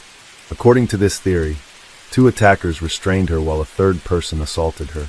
There were no indications of ropes or bindings found on her body. Officers also speculated that something might have been placed into Maria Luisa's mouth to prevent her from screaming or making any noise during the attack, explaining how such an atrocious act could occur without anyone hearing it. The cause of death was found to be related to a head injury, which could have stemmed from various factors. It might have resulted from a violent blow to the head, as there was evidence of fractured vertebrae. Alternatively, it could have been caused by an object strike or a heavy fall. Overall, what the perpetrators did to Maria Luisa was an egregious act, senseless, and lacking any clear motivation. The first suspect was identified quickly due to numerous fresh wounds on his body, resembling scratches and bruises indicative of self-defense efforts. This suspect turned out to be Torreira Martinez, an exotic dancer performing at the city's nightclubs who had been staying at the hotel during the incident. He was detained while connections to the case were explored. His footprints matched those found at the crime scene, particularly in front of the bed on the black porcelain floor. Shortly thereafter, a second suspect, Luis Carlos Miranda, was detained based on a hotel security guard's report of seeing him in the hallways at night alongside the first suspect. Following Torreira's arrest, Luis Carlos was interrogated for any potential linkage to the crime. Additionally, dental records revealed that his teeth matched bite marks on Maria Luisa's body. Testimonies from hotel staff noted that Maria Luisa had casual interactions with both Luis Carlos and Torreira, not as friends or acquaintances, but merely exchanging greetings in passing. This may have occurred because there were only a few guests in the hotel at that time, leading them to encounter each other multiple times. Previously, it was noted that the hotel owner helped 2 friends by allowing them to stay on his property due to their financial struggles and the ongoing pandemic. These friends were Luis Carlos and Teodra Herrera. Given the matching footprints and bite marks found at the scene, police reasonably decided to question Harry Barton, who owned the hotel.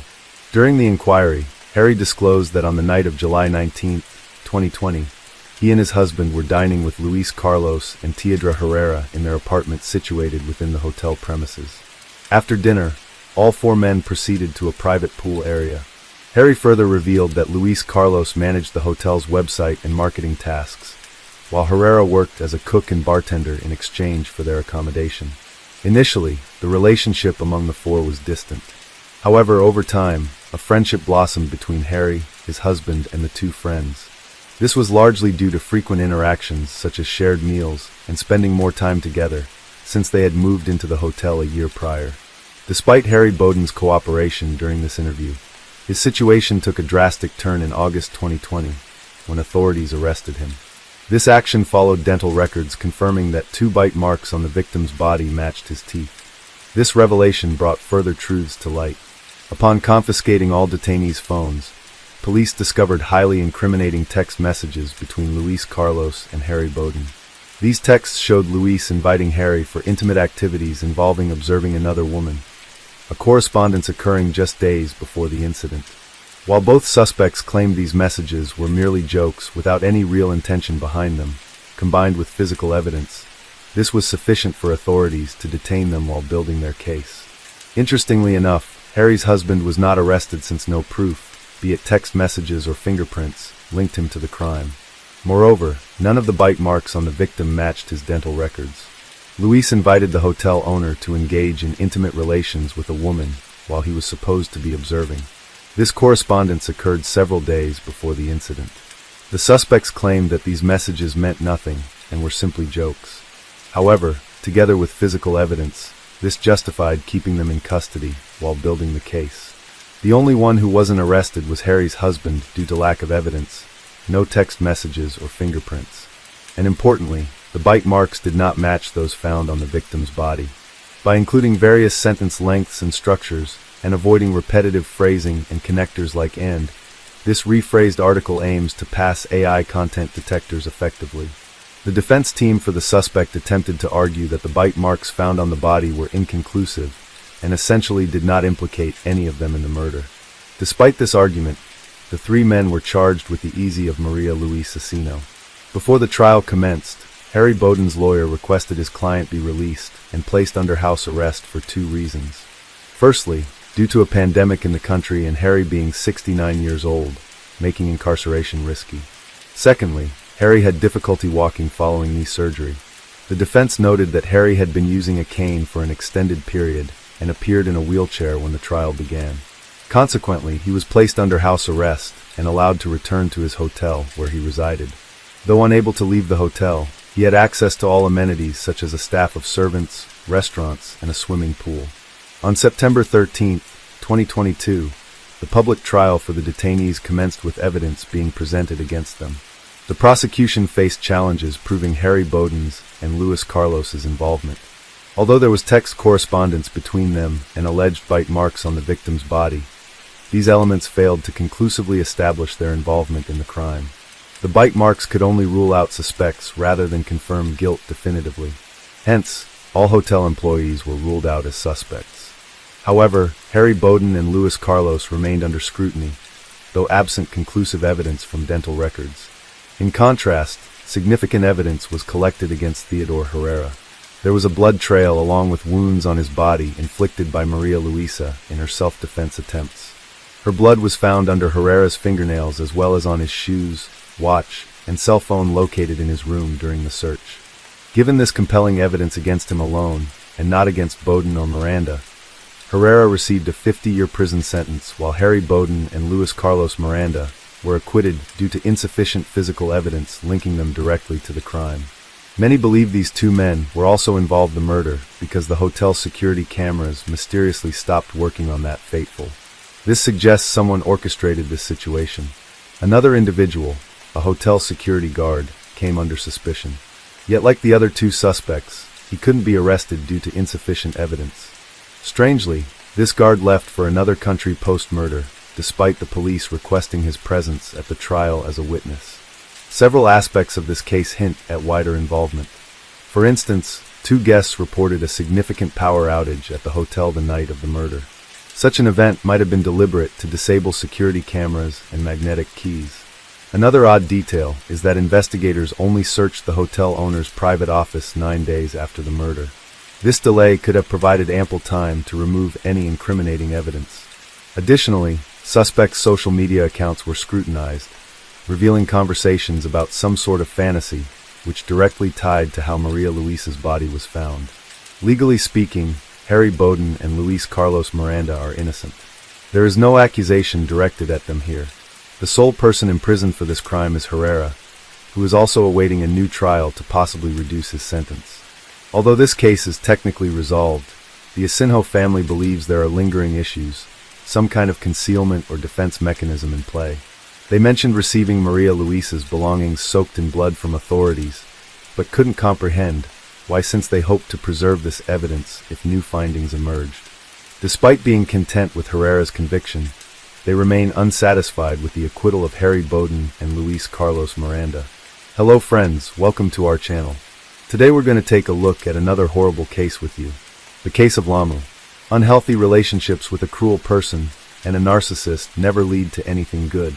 It's crucial to realize this in time and break off such connections before a tragedy occurs.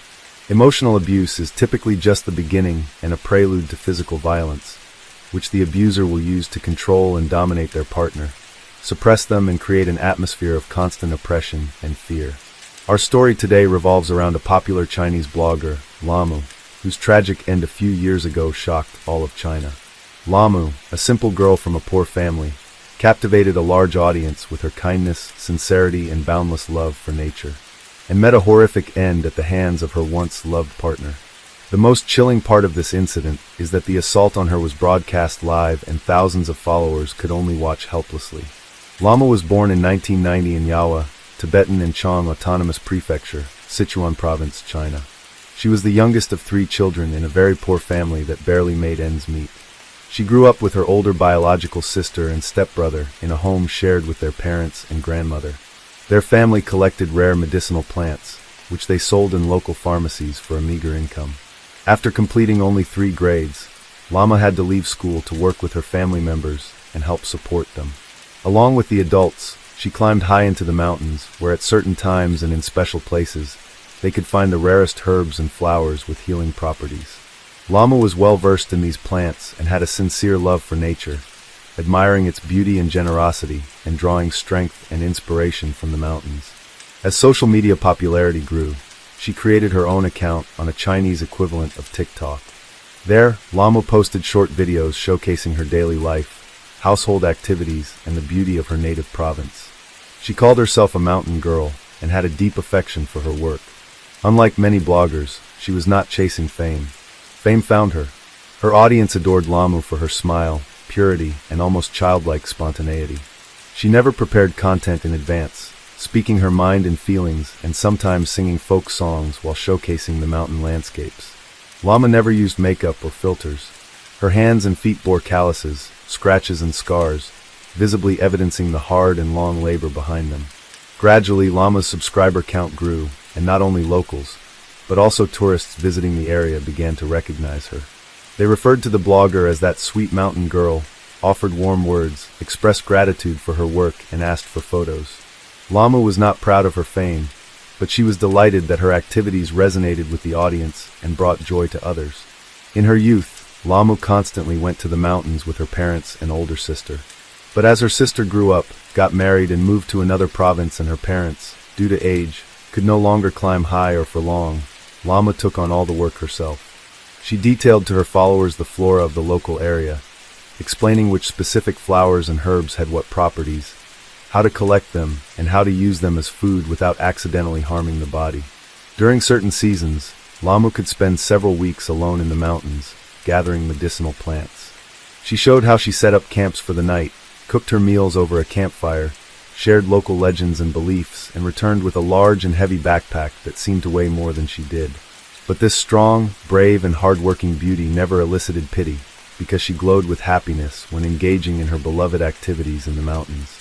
Despite returning tired, worn out and with bloody calluses, and despite never complaining about her tough fate and hard daily labor, Lama long avoided one topic. She did not discuss her personal life because she suffered for many years at the hands of her abusive husband, Hauntingly, enduring beatings and humiliations. But she tried not to show that she was deeply unhappy. Hauntingly was also a native of Sichuan province, born in 1990 into a simple and quite modest family.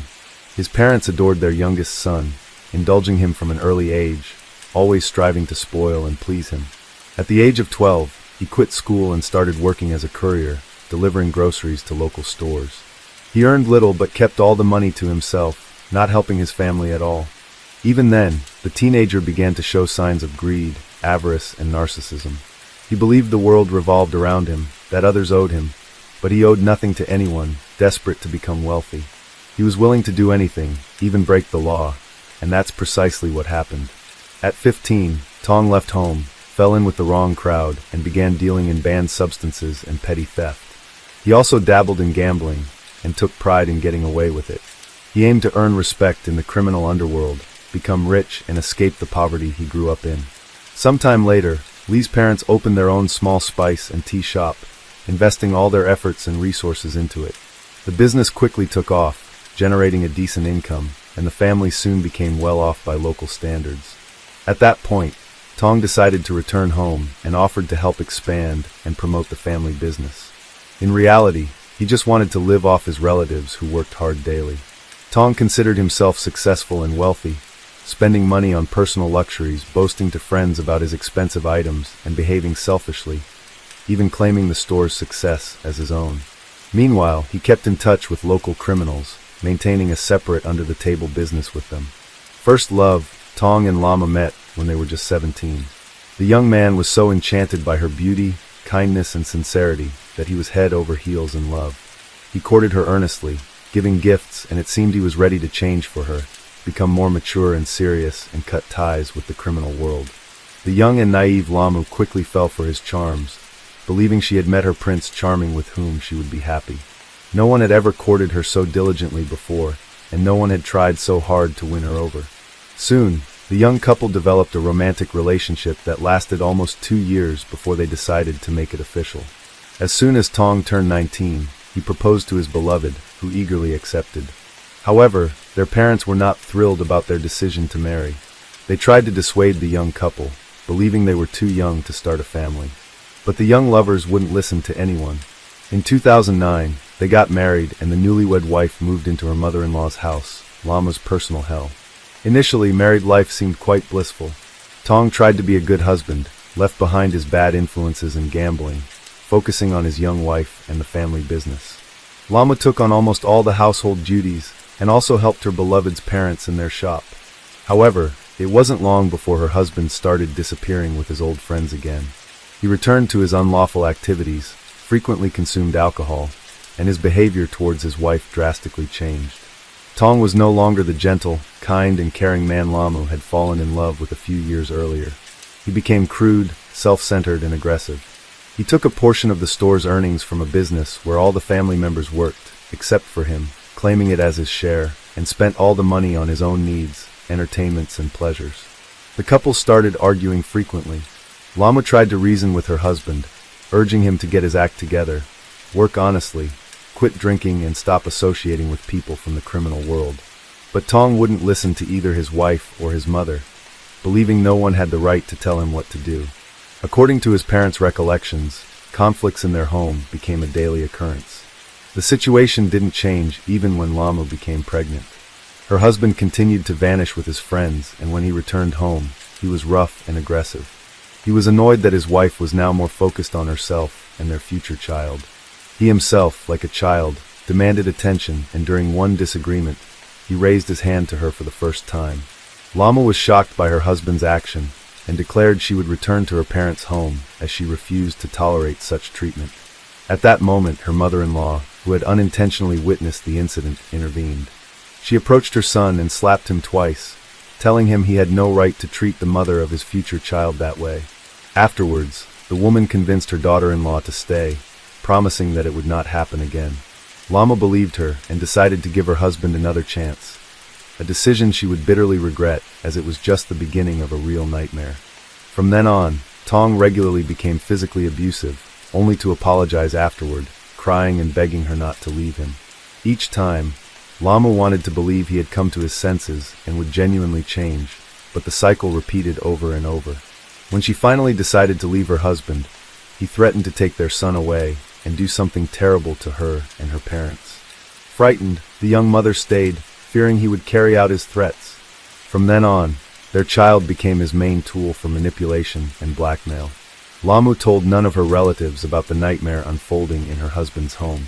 Even her older sister, with whom she had been very close since childhood, suspected nothing. In 2012, after a long and severe illness, Lama's mother passed away, which was a huge shock for her. Her elderly father and grandmother were left virtually helpless, and she found herself literally living between two homes, managing to maintain order, cook, and help with the household chores everywhere. Meanwhile, Lamu continued to regularly climb the mountains for herbs to financially support both families.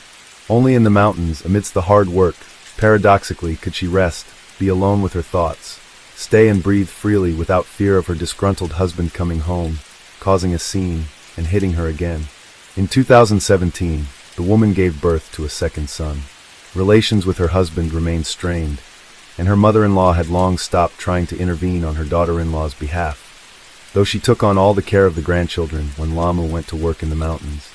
Around the same time, Lamu created her account on Douyin, Chinese TikTok, where she started posting short videos showcasing the local beauty, discussing various flowers and herbs, their medicinal properties, and how to use them. Engaging with her audience became the outlet Lama desperately needed to keep from going insane. Sometimes she quietly sang songs for her followers, and sometimes danced against the backdrop of mountain ridges. She always appeared happy, smiling genuinely, and never once complained to her audience about her difficult fate, or mentioned the domestic violence she regularly endured.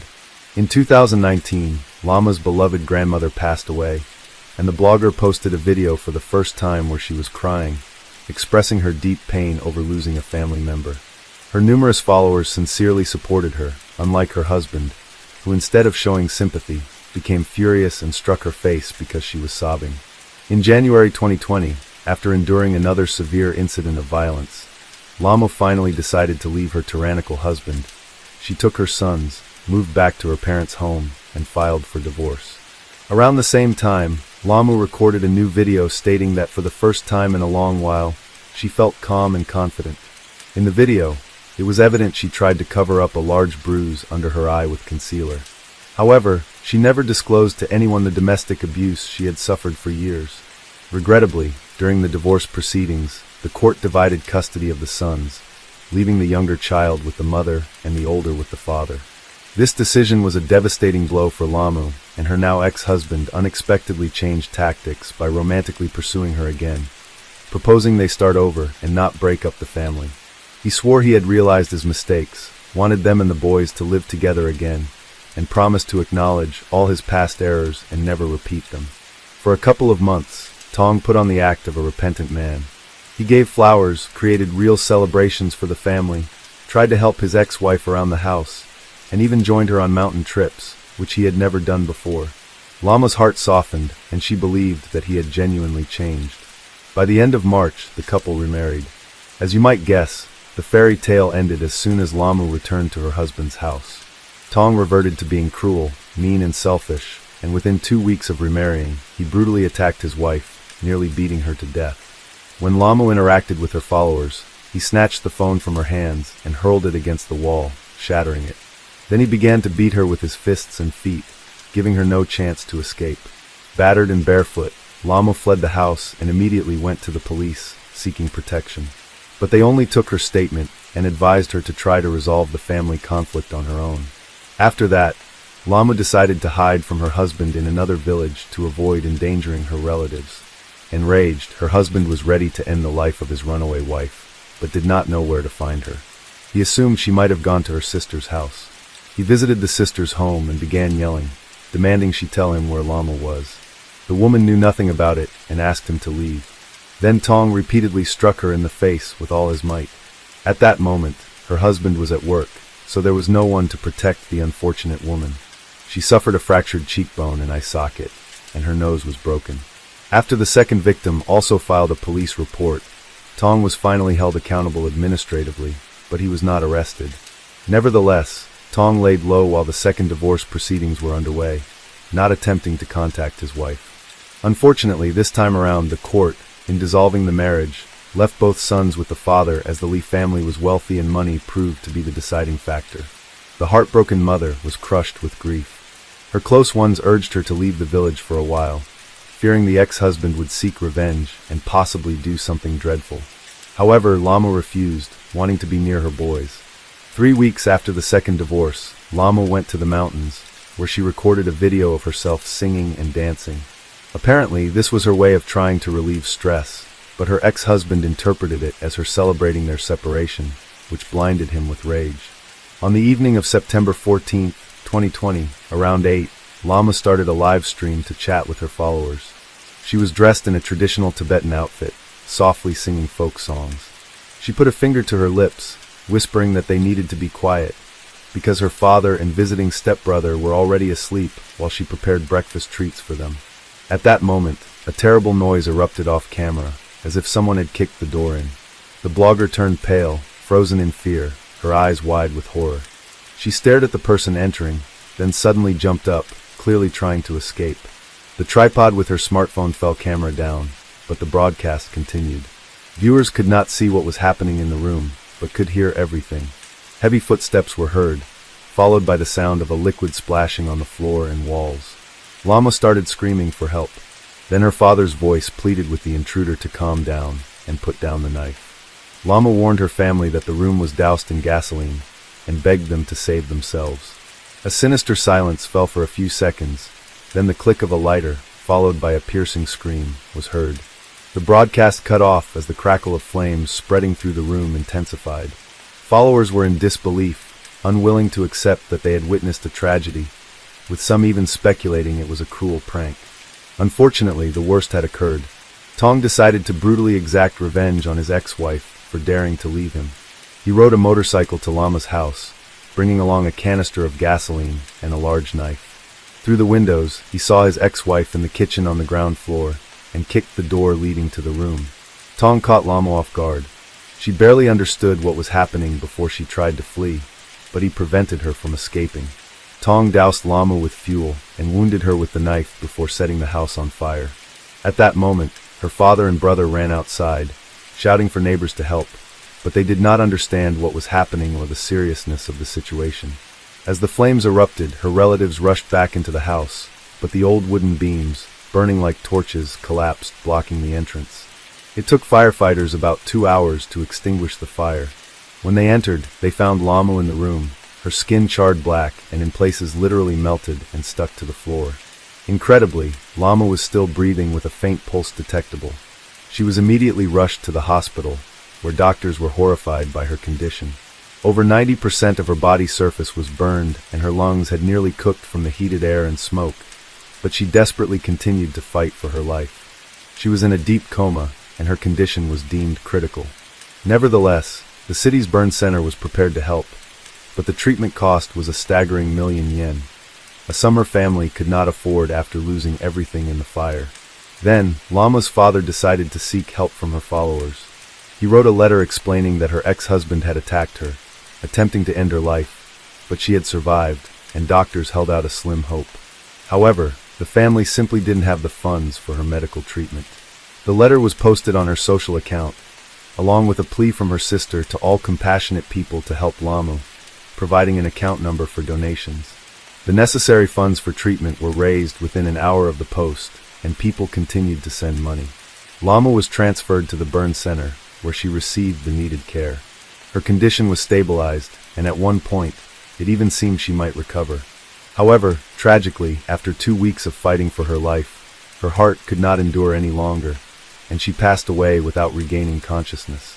She was only 30 years old. At the trial, Tong's mother desperately defended her son, who had inflicted such cruelty, claiming that he did it out of intense love for his ex-wife and stress from their divorce. Nevertheless, the verdict was severe and just. The court found Lee guilty of deliberate, cruel deprivation of life, and sentenced him to death, additionally mandating his family to compensate Lama's relatives for the property lost due to the house fire. Tong attempted to appeal the verdict several times through appellate motions, but the decision remained unchanged. In July 2022, the sentence was carried out. Tong Li was executed that same day, 2 years after the tragic event that ended a young woman's life. Her relatives rebuilt the house on the site of the burned one and were able to move back in. On the ground floor, her sister set up a small memorial altar with photographs of Lamu. The court left the orphaned boys in the custody of their paternal grandparents. The Lee family remained one of the wealthiest in the village, and the judges believed they could provide the children with better living conditions. Hello was an exceptional talent and was highly admired by the teachers and staff at Garden City Middle School. Hello's youngest daughter met a similar fate, succumbing to the same violent methods as her mother and being placed beside her, which raised red flags. Officials from the college reached out to the hotel, urging them to conduct a welfare check on Stephanie and her family. Around 3 p.m., a housekeeper tried to enter the family's room on the 10th floor, but found the door locked and no one answered. The housekeeper told other staff members what happened. A hotel manager then went into the room and found William Parente's lifeless body in the bathroom. He had ended his life with a knife. The manager called emergency services, reporting a loss of $450,000. Financial investigations revealed that checks totaling $245,000